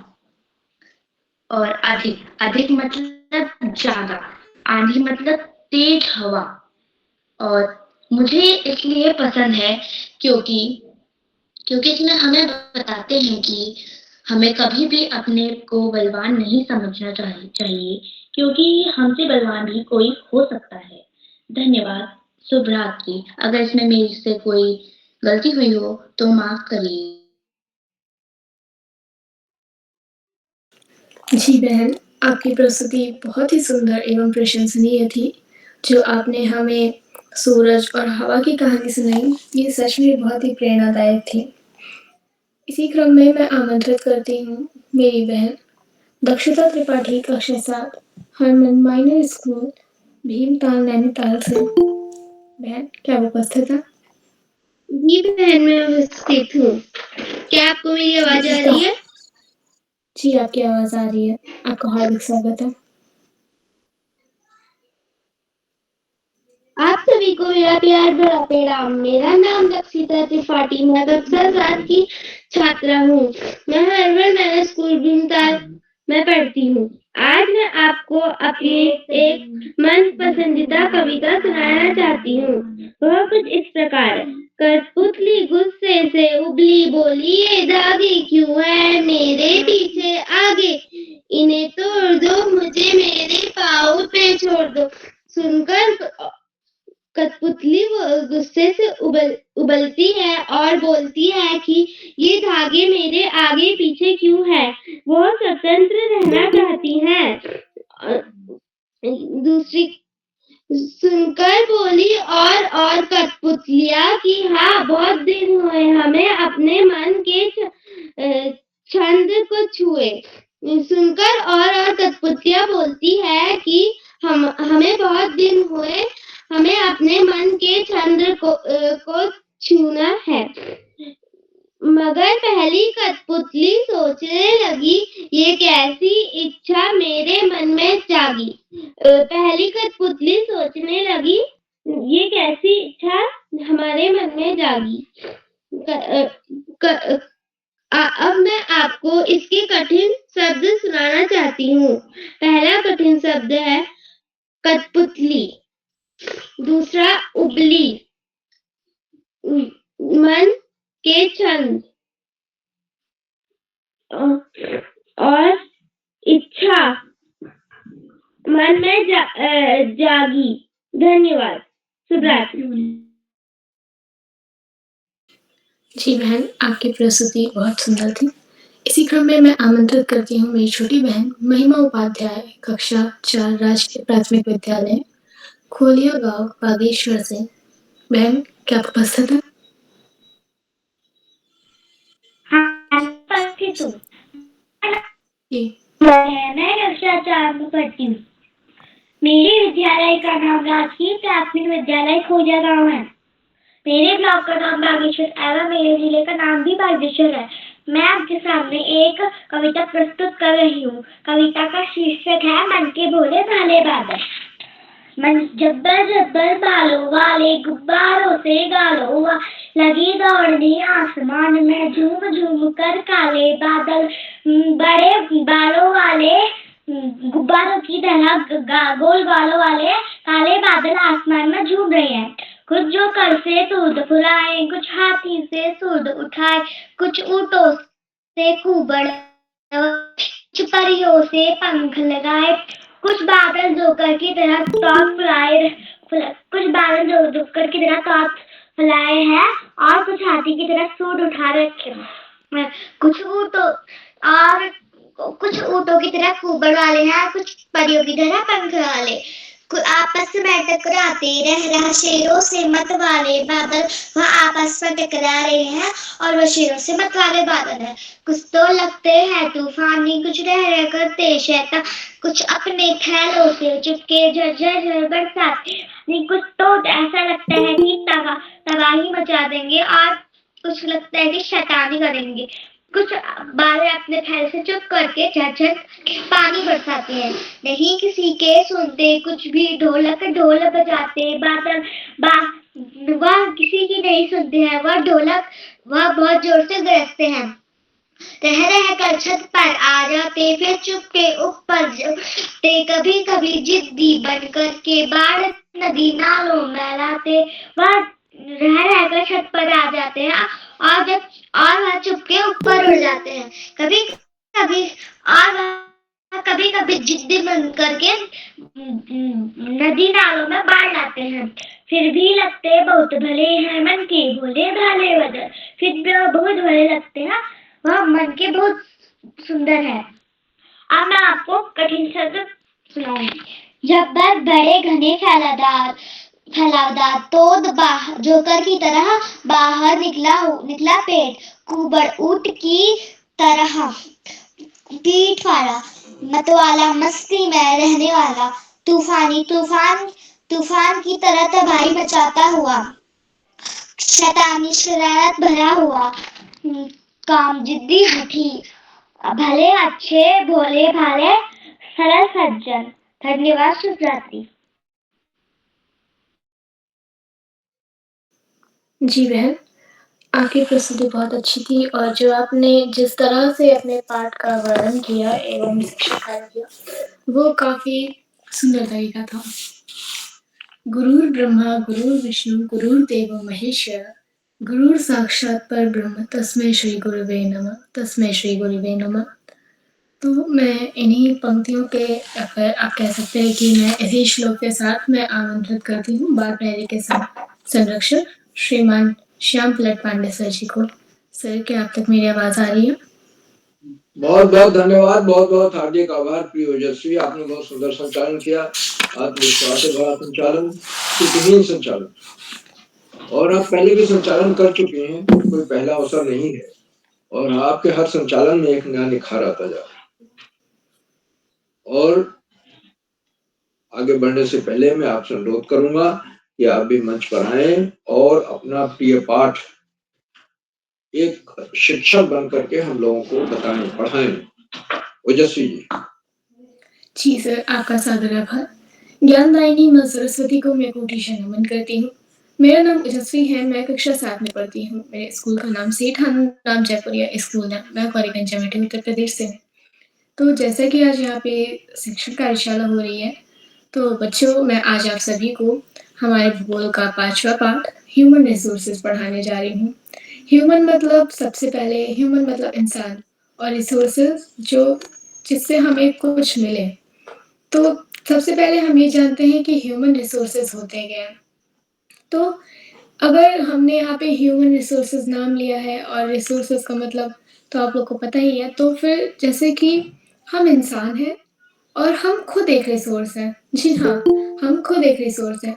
अगर हम खुद रिसोर्स ना होते, तो फिर हम और सारे रिसोर्सेज़ को रिसोर्स नाम कैसे दे सकते हैं? जैसे हमारे लिए लकड़ी है, वो भी हमारे लिए एक रिसोर्स ही है। उससे हम लोग फर्नीचर बनाते हैं घर का, सोफ़ा, बेड, तो ये सारी चीज़ें बनती हैं, तो हमारे लिए रिसोर्स है। तो हमें कैसे पता चला कि वो हमारे लिए एक रिसोर्स है? क्योंकि हम खुद एक रिसोर्स हैं। तो ह्यूमन रिसोर्स, तो सबसे पहले ह्यूमन रिसोर्स में आता है डिस्ट्रीब्यूशन ऑफ पॉपुलेशन, मतलब जनसंख्या का डिस्ट्रीब्यूशन। तो सबसे पहले ये होता क्या है और ये किस तरह से किया जाता है? तो डिस्ट्रीब्यूशन ऑफ पॉपुलेशन में हम ये पढ़ते हैं कि किस तरह से हम पॉपुलेशन को डिवाइड करते हैं, कि मतलब जैसे एक कॉन्टिनेंट है, तो उस पर्टिकुलर कॉन्टिनेंट पे हम कैसे जनसंख्या को डिवाइड करते हैं, या फिर कोई एक देश है, कोई एक राज्य है, तो हम जैसे भारत अभी जनसंख्या के मामले में सबसे ऊपर है, सबसे लिस्ट में सबसे पहला नंबर है, उसके बाद चाइना आता है, इससे पहले हम भारत से पहले चाइना था। तो ये जनसंख्या बढ़ी और घटी, ये सब हमें कैसे पता चला? तो ये सब पता करने के लिए हमारे देश में हर 10 साल में एक सेंसस होता है। जैसे 2011 में सेंसस हुआ था, 2021 में होना था, पर कोरोना काल की वजह से नहीं हो पाया। तो सेंसस के माध्यम से हमें पता चलता है कि कैसे कौन-से देश की जनसंख्या ज़्यादा है, कौन-से देश की कम है, किस राज्य में कितनी जनसंख्या है किस देश के। तो किस पैटर्न पे मीन्स जो हमारी पूरी धरती है, उसपे सब जगह सेंसस होता है, हर देश में सेंसस होता है, जिसके माध्यम से हमें पता चलता है। और आपको पता है कि दुनिया की 90% जो जनसंख्या है, वो पूरी धरती पे सिर्फ़ 30% लैंड पे रहती है। लैंड मतलब ज़मीन। मतलब एक तरफ आप कह सकते हैं कि एक तरफ 100% लोग हैं और जिसमें से 10% अलग-अलग जगह पे रहते हैं, जिसे हम स्पार्सली पॉपुलेटेड कहते हैं, कि मीन्स जैसे बहुत कम यहाँ पे लोग रहते हैं। तो जो दुनिया की 90% जनसंख्या है, वो धरती के सिर्फ़ 30% लैंड पर रहती है। तो जो हमारी द आप ये कह सकते हैं इसके माध्यम से कि जो हमारी दुनिया में, जो हमारे इस धरती पर जो डिस्ट्रीब्यूशन हुआ है पॉपुलेशन का, वो बहुत अनइवन है। अनइवन मतलब जैसे इवन हम लोग कहते हैं ना कि ये चीज़ इवन है, तो वो इवन नहीं है, वो अनइवन है। अनइवन मतलब कि आप कह सकते हैं कि हाँ, अनइवन मतलब बिल्कुल भी बराबर नहीं है।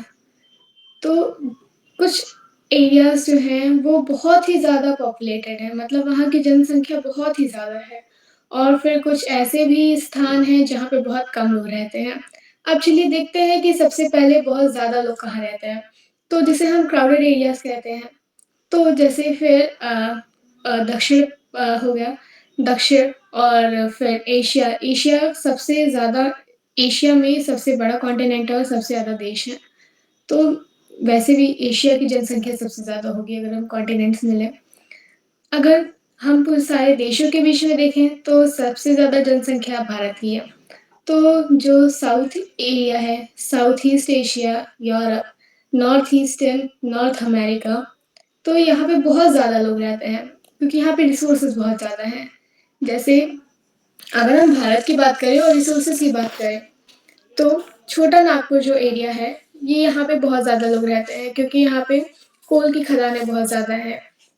और अगर हम बात करें कि सबसे कम जनसंख्या मीन्स जिसे हम स्पार्सली पॉपुलेटेड रहते हैं, बहुत कम लोग कहाँ पे रहते हैं? जैसे पहाड़ पे हैं, तो पहाड़ पे वहाँ पे हम लोग ज़्यादा नहीं रह पाएँगे। हम लोग वहाँ पे हाँ, घूमने के ज़रिए से हम लोग जा सकते हैं, लेकिन अगर हमें वहाँ पे आप कह दीजिए कि रहना ही है, तो वहाँ पे हमारे लिए जीवन में जो कठिनाइयाँ आ जाएँगी। जैसे वहाँ पे आपको स्कूल्स बहुत कम मिलेंगे, जो एकदम अगर आप कहीं पहाड़ के ऊपर जाकर के रहना, वहाँ पे आपको स्कूल्स बहुत कम मिलेंगे। आपके खाने में जो वाटर अवेलेबिलिटी है, जो पानी की सुविधा है, तो ये सारी सुविधा जो हमें यहाँ पे प्लेन सरफेस पे मिल रही है, तो यहाँ पे आपको ये सब वहाँ नहीं मिलेगी। तो फिर जो 60% मीन्स 60% जो पूरी दुनिया की जनसंख्या, अगर हम पूरी दुनिया की जनसंख्या को 100% लेते हैं, तो उसमें 60% जनसंख्या सिर्फ 10 देशों में रहती है और बाकी की 40 तो फिर वो अलग-अलग देशों में रहते हैं। जैसे दुनिया का सबसे बड़ा देश रशिया है। तो अगर हम रशिया का एग्ज़ाम्पल लें, तो रशिया तो एक एक जहाँ पे मेक्सिको है, वहाँ उस साइड पूरा वहाँ पे सिर्फ़ बर्फ़ ही है और वहाँ पे अलग-अलग 11 अलग-अलग टाइमलाइन्स चलती हैं कि जैसे यहाँ पे इस एरिया में एक जो यहाँ पे ये एरिया है, यहाँ पे टाइम अलग चल रहा है, दूसरे एरिया में हम जाएँगे तो टाइम वहाँ अलग चल रहा है। तो रशिया और 2 कॉन्टिनेंट में, वो एक एशिया और यूरोप। आप जानते हैं कि कौन-कौन से ऐसी चीज़ें हैं, कौन-कौन से ऐसे फैक्टर्स हैं जो जो संख्या का डिवीज़न होता है, उसको इफ़ेक्ट करते हैं। सबसे पहले है टोपोग्राफ़ी। सबसे पहले हम ज्योग्राफिकल फैक्टर्स पढ़ रहे हैं जिसमें है टोपोग्राफ़ी। टोपोग्राफ़ी में यूजुअली लोग प्लेन सरफेस पे रहना पसंद करते हैं जैसे कि यहाँ प्लेन सरफेस है तो वहाँ पे रहना लोग ज़्यादा प्रेफ़र करते हैं क्योंकि अगर हम माउंटेनियस रीजन पे जाते हैं, है ना? तो फिर वहाँ पे हम ना ही फार्मिंग कर सकते हैं उतने अच्छे समय का से। भी ध्यान रखना पड़ेगा ओजस्वी जी। जी सर। मिनट है आपके पास। जी सर। तो हम लोग फार्मिंग नहीं कर सकते हैं। तो ऐसे ही कई फैक्टर्स होते हैं जैसे क्लाइमेट हो गया, मिट्टी हो गई, पानी की जो सुविधा होती है वो और जो ज़्यादातर खदानें होती हैं, मिनरल्स जिसे हम कहते हैं, उनकी खदानें भी बहुत कम होती हैं माउंटेन वाली जगह पे। तो यहाँ पे हम लोग बहुत कम रह सकते हैं और जो प्लेन सरफेस होती है, हम लोग वहाँ ज़्यादा रह सकते हैं। और एक फैक्टर और होता है कल्चरल फैक्टर जहाँ पे मीन्स लोग अपने धर्म के हिसाब से रहते हैं, इस पे लोगों के अलग-अलग विचार होते हैं कल्चरल फैक्टर्स पे। इकोनॉमिक्स फैक्टर इसका लास्ट टॉपिक है। इकोनॉमिक्स फैक्टर में आता है जैसे अगर आप किसी इंडस्ट्री वाली जगह पे जाते हैं जहाँ पे इंडस्ट्री एस्टेब्लिश हो, तो वहाँ पे आपको जो आपकी नौकरी के लिए आपको ज़्यादा सुविधाएँ मिल सकती हैं, जिसे हम एम्प्लॉयमेंट कहते हैं, तो वहाँ पे एम्प्लॉयमेंट के चांसेस ज़्यादा हैं। A large number of people are attracted to these areas. तो यहाँ पे बहुत सारे लोग इस एरिया से अट्रैक्ट होते हैं कि हाँ, हमें यहाँ रहना चाहिए। ओसाका जापान में और मुंबई भारत में, ये 2 ऐसी जगहें हैं जहाँ पे बहुत लोग रहते हैं सिर्फ़ और सिर्फ़ इंडस्ट्रियल रीज़न की वजह से और एम्प्लॉयमेंट की वजह से। तो इसी के साथ मैं अपनी वाणी को ध्यान देती हूँ। धन्यवाद एवं शुभ रात्रि। बहुत सुंदर शिक्षण किया आपने ह्यूमन रिसोर्सेज के बारे में। हमारी 90% आबादी 30% जमीन पर रहती है और क्या-क्या कारक हैं, लेकिन हमेशा ध्यान रखना चाहिए यहाँ पे जितने प्रतिभागियों ने आज छुट्टियाँ दी कि आपके लिए शुरू में 5 मिनट का समय दे दिया गया था। तो 5 ये ध्यान रखें उतना अभ्यास करके आएँ, 5 मिनट से अधिक समय न लें। बहुत-बहुत सुंदर आपकी प्रस्तुति रही, बहुत शानदार प्रस्तुति, बहुत-बहुत हार्दिक बधाई देता हूँ यशस्वी जी। आप दोहरी बधाई के पात्र हैं, तो सुंदर संचालन, आत्मविश्वास से भरा संचालन और दूसरा बहुत सुंदर शिक्षण कार्य आपने किया है ह्यूमन रिसोर्सेज के बारे में। आज की हमारी इस शिक्षण कार्यशाला का पहला चरण है और उसमें कुल 15 बच्चों को प्रस्तुतियाँ देनी है, शिक्षण करना था और बच्चों ने बहुत अच्छे बड़ी तैयारी करके आए थे। लेकिन उसमें कुछ चीज़ें ज़रूरी हैं जो बच्चे छोड़ गए। जैसे आप सबसे पहले आप पाठ्य पुस्तक का नाम बताइए, फिर पाठ का नाम, फिर लेखक या कवि का नाम, फिर क्यों पसंद है, फिर पाठ के कठिन शब्द, पाठ का सार, ये चीज़ें आपको बतानी ज़रूरी थी। ये शुरू में आदरणीय करोला जी ने आपको जब ये भेजा था आप अपनी सहमत दें, तो उसमें सारे तत्व मेंशन कर दिए थे, सारे तत्व बता दिए थे। तो इसका आपको ध्यान रखना था कि ऐसी तैयारी करके आनी थी कि 5 मिनट से ज़्यादा ना हो। लेकिन हमने देखा कि ज़्यादातर बच्चों ने 5 मिनट में करीब-करीब खत्म किया है। पानी की कहानी बहुत सुंदर ढंग से बताई है। डॉक्टर रामचंद्र तिवारी का लेख है और बसंत भाग 1 में नादान दोस्त प्रेमचंद की कहानी और वो चिड़िया जो चोंच मारकर बहुत ही तोतली भाषा में बच्चे ने सुनाई, इतिहास के बारे में बताया।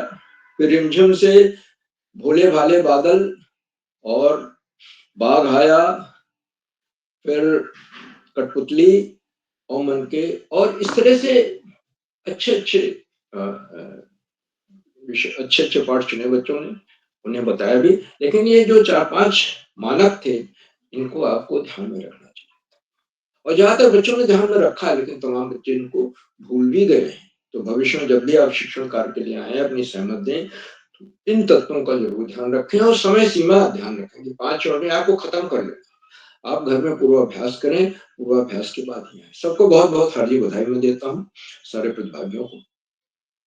सुंदर प्रस्तुत के लिए, शानदार प्रस्तुत के लिए। और कई प्रतिभागी तो पहली बार प्रस्तुत दिए। तो पहली बार प्रस्तुत देने पे निश्चित रूप से बहुत ही, जिसे कहते हैं कि संकोच होगा और बड़ी हिचकिचाहट भी होगी। लेकिन फिर भी ये बच्चे ने तो तोतली भाषा में अपनी प्रस्तुति दी, कविता सुनाई।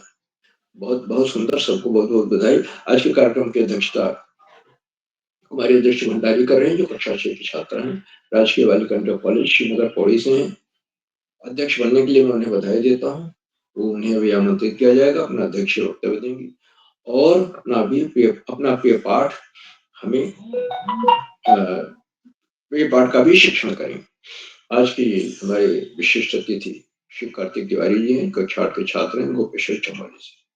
कार्तिक तिवारी जी ने विशिष्ट अतिथि का वक्तव्य दिया और बसंत भाग 3 से बस की यात्रा नामक पाठ के बारे में बताया। बड़े रोचक अंदाज में, हाव-भाव के साथ उन्होंने बताया।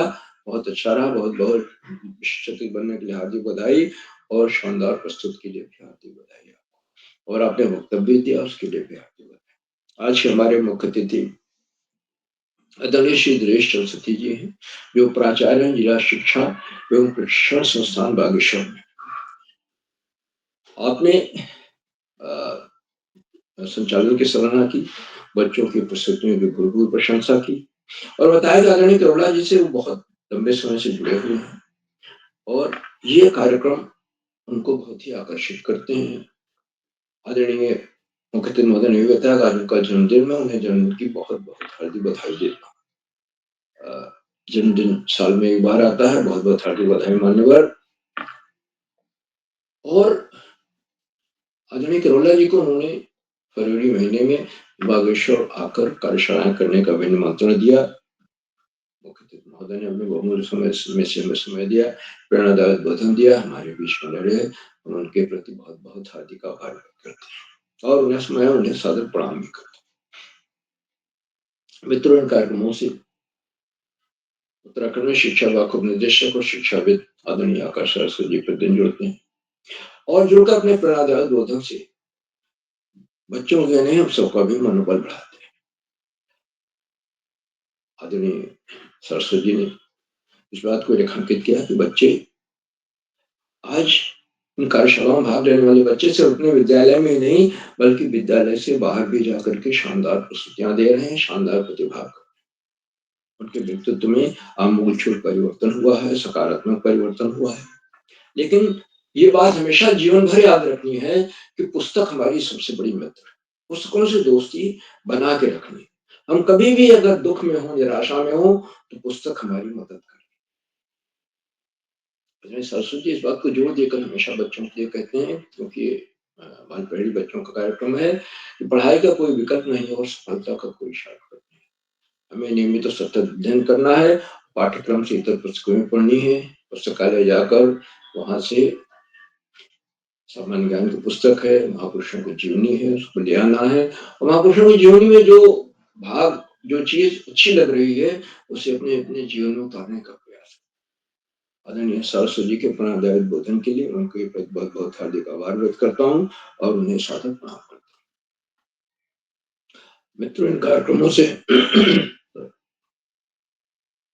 खंडवा से डाइट में सीनियर व्याख्याता पत्रकार शिक्षाविद आदरणीय डॉक्टर अशोक कुमार नेगी जी प्रतिदिन जुड़ते हैं और उन्होंने चैटबॉक्स का उत्तरदायित्व संभाल रखा है। उनकी सुंदर रोचक उत्साहवर्धक टिप्पणियां बच्चों का मनोबल बढ़ाती हैं। मैं उनको सादर प्रणाम करता हूँ, उनका हार्दिक स्वागत और अभिनंदन करता हूँ। और आदरणीय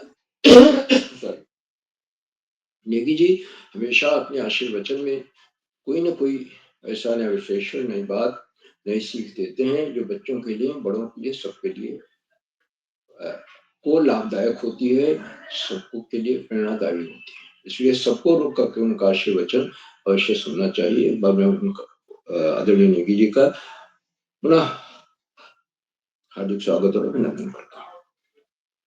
मित्रों, इन कार्यक्रमों से देश के 16-17 प्रांतों का कवि, कहानीकार, साहित्य प्रेमी, मनीषी और चिंतक भी जुड़ते हैं। उनमें कुछ नाम जो पटल पा रहे हैं वो इस प्रकार है।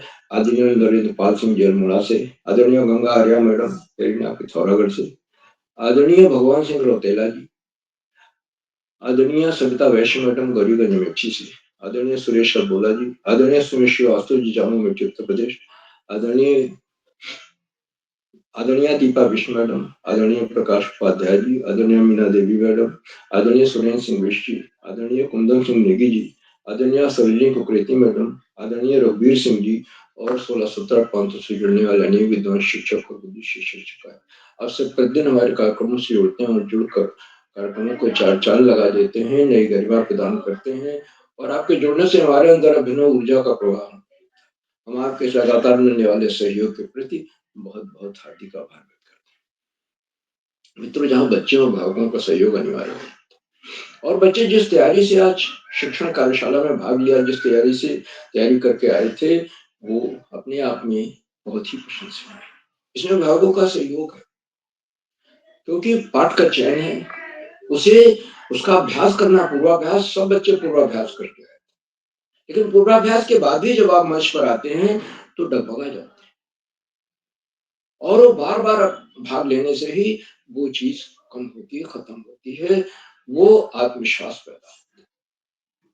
तो अभिभावकों को इस लगातार मिलने वाले सहयोग के प्रति मैं बहुत बहुत हार्दिक आभार व्यक्त करता हूँ और अंत में कार्यक्रमों में सुधार आधार प्रेरणा पुरुष और ऋषियों का सजीवन जो होने वाले आदरणीय करोला जी, जो प्रातःकाल ब्रह्म मुहूर्त में 4 बजे उठकर रात 11 बजे तक इन कार्यक्रमों में लगे रहते हैं, अंतिम रूपरेखा देते रहते हैं और बच्चों को कौन संचालक बनेगा, संचालन में क्या क्या बारीकियां देखनी है, कौन अध्यक्ष बनेगा, ये सब चीजें डिसाइड करते हैं, उसका निर्णय लेते हैं। मैं आदरणीय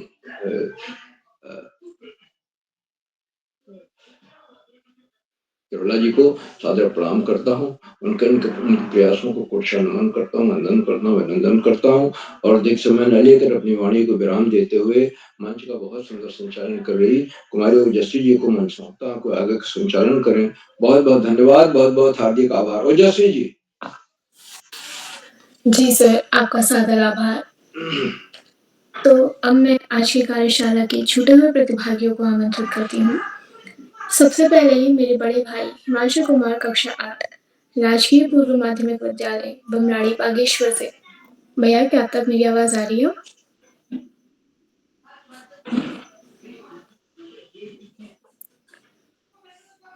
जी, गंगा नाम की आईडी से जो भी है कृपया स्क्रीन शेयर करना बंद करें। गंगा जी, स्क्रीन शेयर मत करिए। गंगा जी, इससे स्क्रीन डिस्टर्ब हो रहा है, काफी देर से डिस्टर्ब हो रहा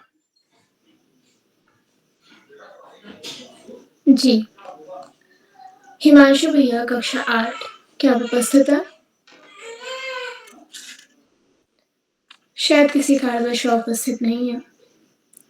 अगले नंबर पे है मेरी दोस्त प्रत्युषा लोगमी, कक्षा 6, सेंट जोसेफ स्कूल बागेश्वर से। बहन, क्या अब तक मेरी आवाज आ रही है?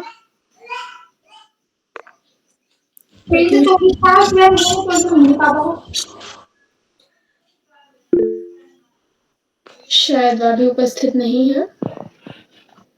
आगे बढ़ते हुए मैं आमंत्रित करती हूँ हिमानी भंडारी, कक्षा 6 से।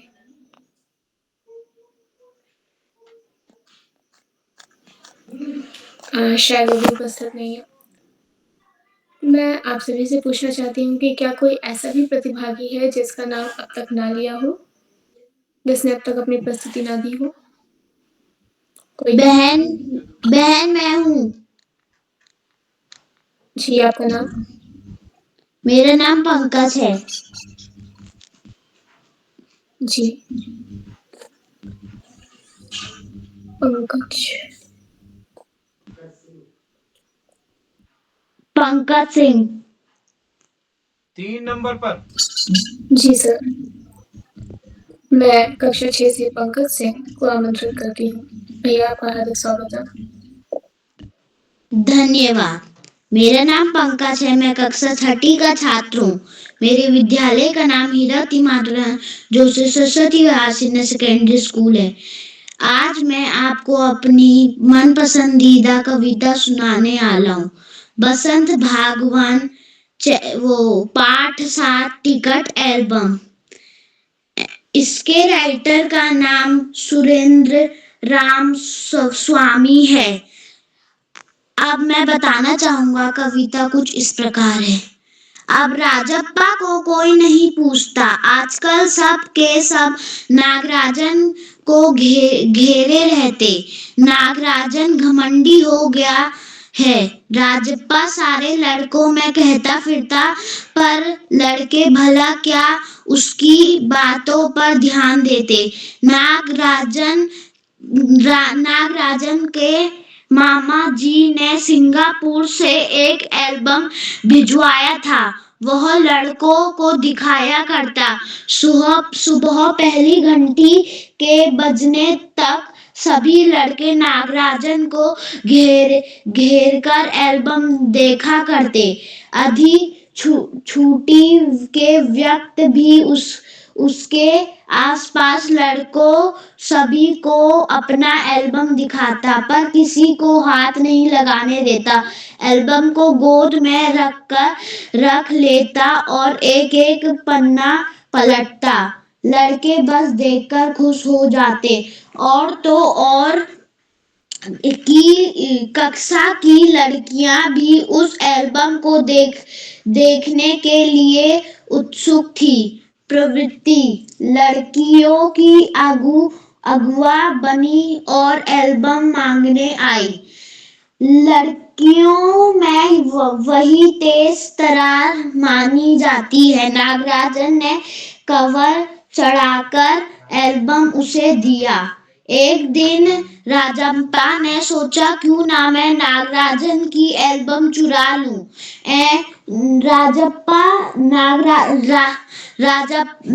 नागराजन ने राजप्पा की एल्बम चुरा ली, वो भी शांतिपूर्वक। पर पुलिस आने के कारण राजप्पा ने वो खुंडी में डाल दी और जला दी। धन्यवाद। जी भाई, आपकी प्रस्तुति बहुत ही सुंदर थी। ऊंचे आसमान पंछी भर लेते हैं उड़ान, वैसे ही अपनी मेहनत से जिन्होंने छुआ है आसमान।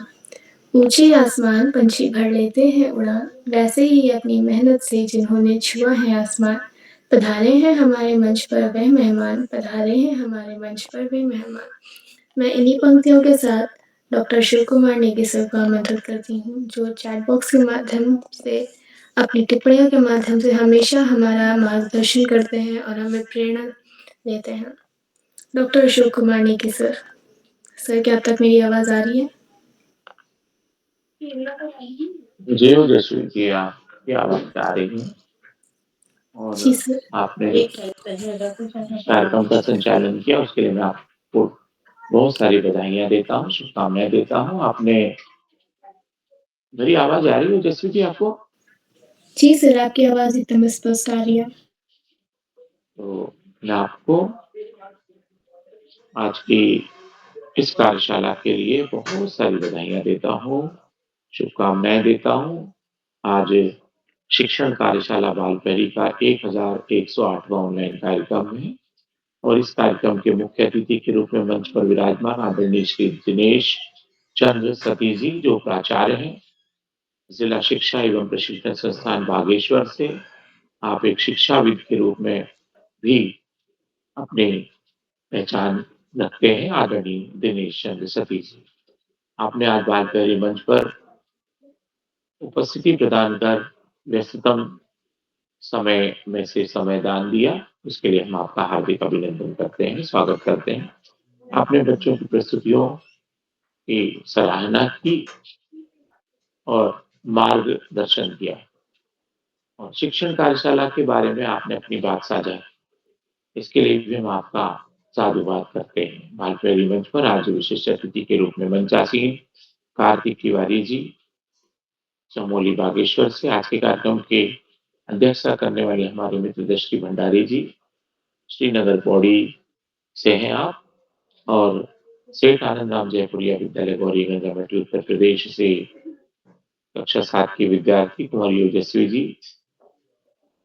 एक बार पुनः आपके संचालन कला कौशल को मैं सैल्यूट करता हूँ, आपको ढेर सारी बधाइयाँ देता हूँ। आपने आज मानव संसाधन के ऊपर बहुत ही उम्दा पाठ का प्रस्तुतिकरण किया और आपने काफ़ी कम समय में बहुत सारी चीज़ों पर विस्तार से प्रकाश डाला। आपकी प्रस्तुति के लिए टोकरी भर-भर के स्नेह प्रेषित करते हैं। बालप्रियरी मंच पर आज अपने पाठ प्रस्तुत करने वाले हमारे मित्रों में कार्तिक हरबोला जी, चिरंजीव बिष्ट जी, पंकज सिंह जी, हिमांशु कुमार जी, हिमानी भंडारी जी, अथर्व कुमार जी, प्रत्युषा लोहनी जी, आदर्श सिंह जी, भावना नगरकोटी जी, वैशाली बिष्ट जी, दक्षता त्रिपाठी जी, महिमा उपाध्याय जी, कोलिया गांव बागेश्वर से हैं। आप सभी मित्रों ने अपनी कक्षा के अपनी पसंद के विषय के एक पाठ का शिक्षण किया और अच्छा प्रयास किया आपने। मुझे लगता है कि शिक्षण करना एक अपने आप में अद्भुत कला होती है। शिक्षण होता है, वो किसी पाठ को पढ़ देने भर से किसी के सामने उस शिक्षण की की गिनती में उसको हम शामिल नहीं कर सकते। शिक्षण और चूँकि कम समय रहता है, तो आप कम समय में आप अपनी बेहतर प्रस्तुति करने का अच्छा प्रयास करते हैं। पिछली जो शिक्षण कार्यशालाएँ हैं, उनमें मैंने देखा कि अनेक बच्चों ने अपने पाठों का जो प्रस्तुतिकरण किया, तो प्रस्तुतिकरण में उन्होंने अपनी विषय वस्तु को स्पष्ट करने के लिए बहुत सारी चीज़ों का प्रयोग किया है। पढ़ाने के दौरान जैसे चाक डस्टर का प्रयोग है, बोर्ड का प्रयोग है, किसी डिस्प्ले का प्रयोग है, ड्राइंग का प्रयोग है। अपनी चीज़ों को स्पष्ट करने के लिए और भी सहायक शिक्षण सामग्री का प्रयोग किया। तो यदि हम इन चीज़ों को मद्देनज़र अपने पाठ का शिक्षण करते हैं, तो आपका पाठ और अधिक प्रभावी बन जाता है। पिछली शिक्षण कार्यशाला की जो यूट्यूब पे रिकॉर्डिंग है, उनको भी आप देखें, तो आपको और भी सहायता मिल सकेगी। बालप्रियरी मंच पर आज की प्रस्तुतियों के लिए मैं सभी दोस्तों की भूरी-भूरी प्रशंसा करता हूँ। आपने न केवल भाषा शिक्षण का पाठ प्रस्तुत किया, अपितु आपने विज्ञान और उनसे जुड़े हुए इतर विषयों की पाठ प्रस्तुतियाँ भी दी। तो मैं सभी दोस्तों की प्रस्तुतियों की सराहना करते हुए उन्हें एक बार पुनः ढेर सारी बधाइयाँ देता हूँ।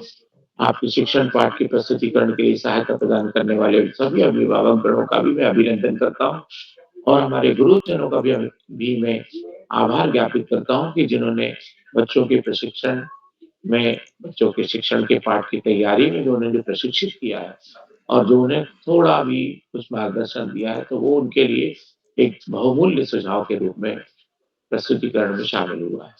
मैं उन सभी गुरुजनों का भी हार्दिक आभार करता हूँ। बालप्रियरी मंच पर आज की कार्यशाला में जितने भी साथियों का प्रत्यक्ष और अप्रत्यक्ष रूप से सहयोग प्राप्त हुआ है, उन सभी का मैं अभिनंदन करता हूँ। हमेशा की तरह मैं आदरणीय आकाश सारस्वत सर, आदरणीय श्यामल पांडेय सर, आपका निरंतर हमें उत्कृष्ट मार्गदर्शन प्राप्त होता है। आपका हम कोटि-कोटि अभिनंदन, वंदन और आभार ज्ञापित करते हैं। बालप्रियरी मंच पर सभी बच्चों को ये उत्कृष्ट मंच प्रदान करने वाले ऋषिवत तपश्चर्या में लीन आदरणीय उदय किरोड़े सर का भी मैं बहुत अभिनंदन करता हूँ और अपनी इन ऋषिवत तपश्चर्या के लिए उन्हें एक बार पुनः अनेकानेक बधाइयाँ और शुभकामनाएँ प्रेषित करता हूँ। आपका इसी तरह से हम सबको आशीर्वाद और स्नेह प्राप्त होता रहे। आदरणीय उदय किरोड़े सर। बालप्रियरी मंच पर जितने भी साथी प्रत्यक्ष और अप्रत्यक्ष रूप से इस मंच से जुड़े हुए हैं, चैट बॉक्स पर उनकी टिप्पणियाँ आ रही हैं, उन सभी का अभिनंदन करता हूँ। मैं देख पा रहा हूँ आदरणीय गंगा आर्या जी ने निरंतर बच्चों की प्रस्तुतियों के लिए टिप्पणियाँ की हैं। उन सब का भी मैं बहुत अभिनंदन करता हूँ और गंगा जी को एक विशेष धन्यवाद करता हूँ कि उनकी टिप्पणियों के माध्यम से बच्चों का मनोबल बढ़ता है। अपनी वाणी को विराम देते हुए सभी को विदा लेते हुए शुभ रात्रि कहता हूँ और एक बार पुनः मैं सुंदर संचालन करने वाली हमारी मित्र जो कि निरंतर उत्कृष्ट प्रदर्शन की ओर आगे बढ़ रही हैं और शिखर की ओर पहुंच रही हैं। मैं उनका बहुत अभिनंदन करते हुए उन्हें मंच सौंपता हूँ। ओजस्वी जी, बहुत-बहुत धन्यवाद, बहुत आभार, शुभ रात्रि।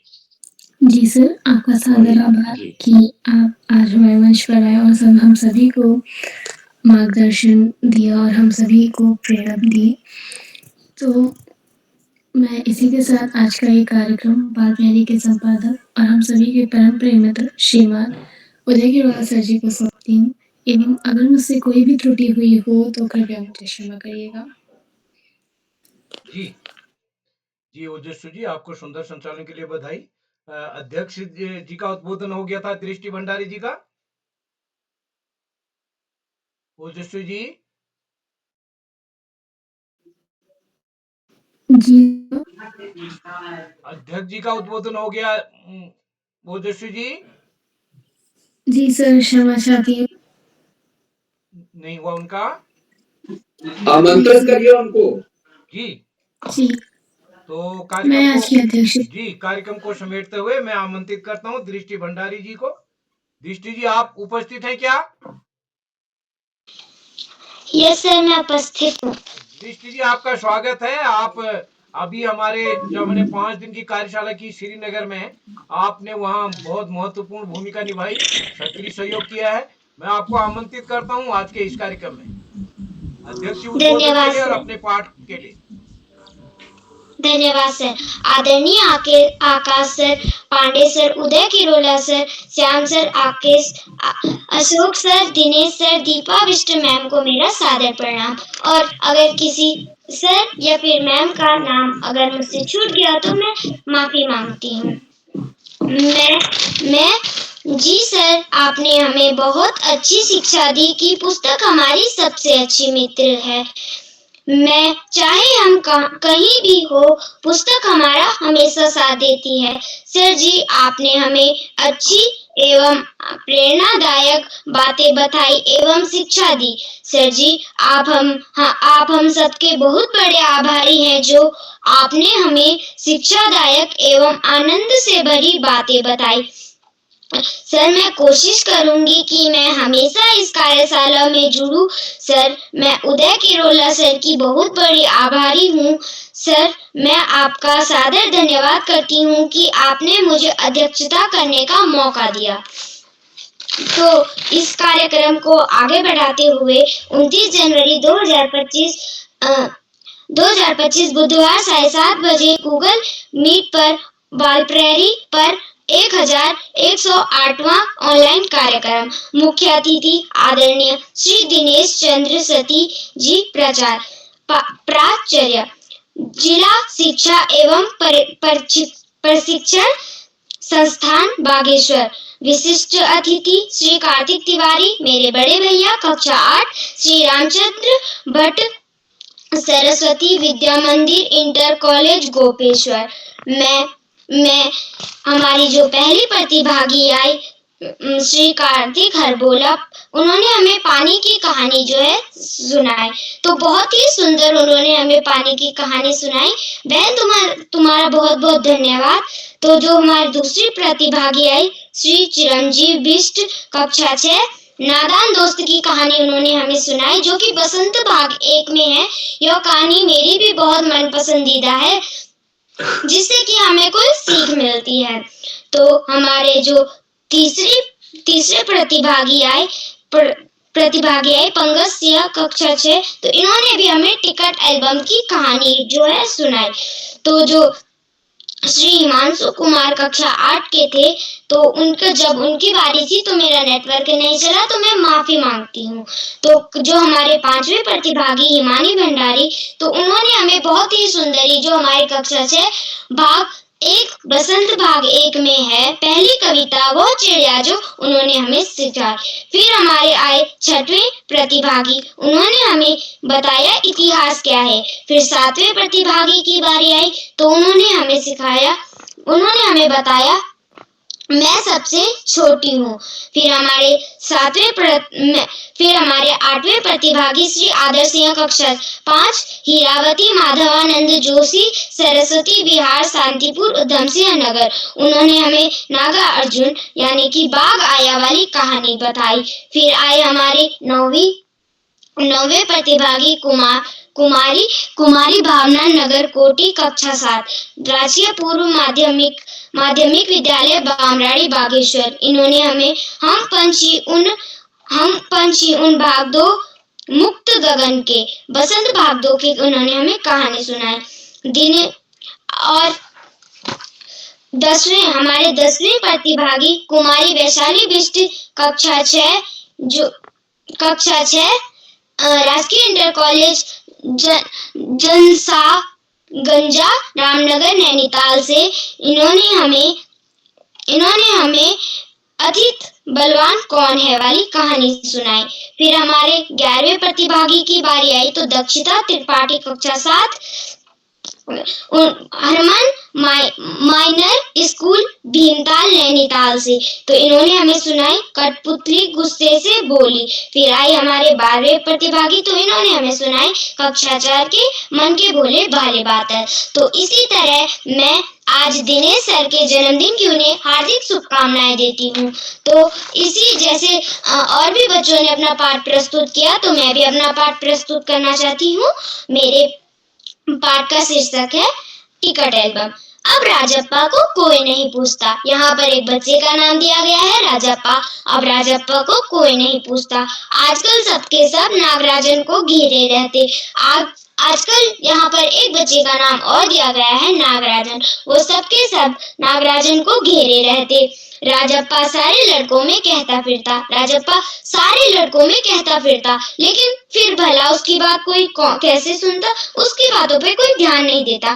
नागराजन के मामा जी ने सिंगापुर से एक एल्बम भिजवाया था। लड़के उसे देखने के लिए अधिक उत्सुक थे। तो नागराजन अब घमंडी हो गया था। कुछ दिन तो उसके मामा ने सिंगापुर से जो उसे एल्बम भिजवाई थी उसमें उन्होंने उसके फ्रंट पेज पे लिखा हुआ था AM नागराजन। इस एल्बम को चुराने वाला बेशरम है। ऊपर लिखे नाम को कभी देखा है? यह एल्बम मेरा है, नागराजन गुस्से से बोला। जब तक घास हरी है और कमल लाल, सूरज जब तक पूरब से उगे और पश्चिम से छिपे, उस अनंत काल तक के लिए यह एल्बम मेरा है। बस यह बोलता गया तो राजप्पा बहुत ही उदास हुआ। उसको अंदर ही अंदर से जलन भी हो रही थी, लेकिन वो बेचारा कर भी क्या सकता था। तो उसने एक दिन उसे छोड़ने का प्लान बनाया। उसने सोचा इतनी आसानी से तो मैं इसे छोड़ नहीं सकता। तो एक दिन नागराजन और उसका एक दोस्त उसके साथ वो कहीं गए थे। तो नागराजन अपनी एल्बम को घर पे छोड़ के गया था। उसने वो एल्बम अलमारी के अंदर रखी थी। तो फिर राजप्पा उसके घर गया। फिर उसने उसकी बहन वहां पर थी और कहा कि बहन बताओ ना नागराजन कहाँ है। बल्कि उसे तो पहले से ही पता था कि नागराजन कहाँ है। उसके बाद उसने कहा भैया तो कहीं गए हैं। भैया मुझे बता रहे थे कि पूरे स्कूल में उनका एल्बम सबसे अच्छा है। राजप्पा को बहुत चिढ़ मचने लगी। वो गुस्से से उसने अपना गुस्सा शांत किया। जैसे ही वो नीचे गई तो वह बहुत टटोलने लगा। वो चाबी ढूंढ रहा था, फिर भी उसे चाबी नहीं मिली। कुछ देर तक उसे एक वहां पर ड्रॉ मिला। तो उसने वो ड्रॉ खोला। उसके बाद उसने चाबी निकाली और अलमारी खोल के वो एल्बम निकाली। एल्बम निकालने के बाद वो बहुत खुश हुआ और फटाफट से एल्बम पकड़कर वहां से भाग गया। फिर कुछ दिनों बाद जब नागराजन घर आया तो वो फूट फूट कर रो दिया। फिर जो नागराजन के साथ गया था वो उसके पास आया और कहा राजप्पा क्या तुम्हें पता है नागराजन का एल्बम चोरी हो गया। उसने अपनी एल्बम को तकिए के नीचे रखा हुआ था। उसने अपने तकिए को नीचे रख रखा था उसने एल्बम। लेकिन फिर भी उसके दोस्त को दिखी नहीं। उसने मुंह लटकाते हुए कहा, थोड़ा घबराता हुआ कहा कि नहीं, मैंने नहीं देखी राजप्पा की एल्बम। क्यों, तुम्हें ये किसने बताया? वो बहुत ही घबराया हुआ था, उसके चेहरे से ही पता चल रहा था। उसके बाद वो कहता है, वो नागराजन आजकल फूट फूट कर रो रहा है, शायद उसके पापा भी बाहर रहते हैं, तो क्या पता वो पुलिस के पास कंप्लेन कर दे। तो तो राजप्पा बहुत ही ज्यादा घबरा गया। उसके बाद वो चला गया। तो जब कुछ देर बाद नागराजन उसके घर आया, तो वो पिछवाड़ा पकड़ के बाथरूम में नहाने के लिए चला गया, और उसकी मम्मी ने जोर जोर से आवाज लगाई, बेटा राजप्पा बाहर आ जाओ, तुम्हारा दोस्त तुमसे मिलने के लिए आया है। तो वो राजप्पा अंदर ही अंदर रोने लगा। उसके बाद उसने गीला टॉवल लपटा और बाहर आ गया, और फिर फटाफट से एल्बम को अंगीठी में डाल के उसके पास गया और बोला, अरे भाई क्या हुआ, आज तुम यहाँ? तो फिर वो बोला, यार राजप्पा मेरी ना वो एल्बम चोरी हो गई है। तो वो बहुत फूट फूट कर रोया। फिर राजप्पा ने बोला, कोई बात नहीं, तुम मेरी एल्बम ले लो, और उसको अपनी एल्बम सौंपी। राजप्पा को अब अपनी गलती का एहसास हो गया था। राजप्पा बहुत फूट फूट कर रोया और कहा, मुझे उसने यह नहीं बताया फिर भी कि मैंने ही तुम्हारा एल्बम चोरी किया। वह सोचने लगा, अरे वाह कितने प्यारे टिकट थे, मैंने भी यह क्या कर दिया। उसके बाद उसने उसको कहा, भाई प्लीज आज इस एल्बम को मेरे पास रहने दो, फिर कल मैं इसे तुम्हें दे दूंगा। फिर वो रूम में जाके बहुत ही रोया। इस कहानी से हमें यह सीख मिलती है, जब दूसरे की खुशी हो तो हमें कभी भी दूसरे की खुशी बर्बाद नहीं करनी चाहिए, और अपनी खुशी पे हमेशा खुश रहना चाहिए। धन्यवाद। जी दोस्त, बहुत अच्छा दृष्टि जी, आपने सुंदर प्रस्तुति दी, सुंदर भाषण भी दिया और पाठ भी बहुत अच्छे ढंग से किया। तो मैं आपको बधाई देता हूँ, और आज के इस कार्यक्रम में हमारे मुख्य अतिथि आदरणीय श्री दिनेश चंद्र सती सर का मैं विशेष रूप से आभार व्यक्त करता हूँ। आभार व्यक्त करता हूँ सभी अतिथियों का, साहित्यकारों का, जो भी साथी इस कार्यक्रम को मदद कर रहे हैं, जो साथी YouTube के माध्यम से इस कार्यक्रम को देख रहे हैं, लाइक करके, सब्सक्राइब करके, शेयर करके भी मदद करेंगे। तो आज के हम कार्यक्रम को समेटते हैं, और शिक्षण कार्यशाला का दूसरा चरण कल होगा, जिनका नाम आज नहीं जुड़ पाया, तो उसकी सूची भी समूह में शेयर की कर दी गई है। तो आप सभी का एक बार पुनः आभार, नमस्कार और शुभ रात्रि।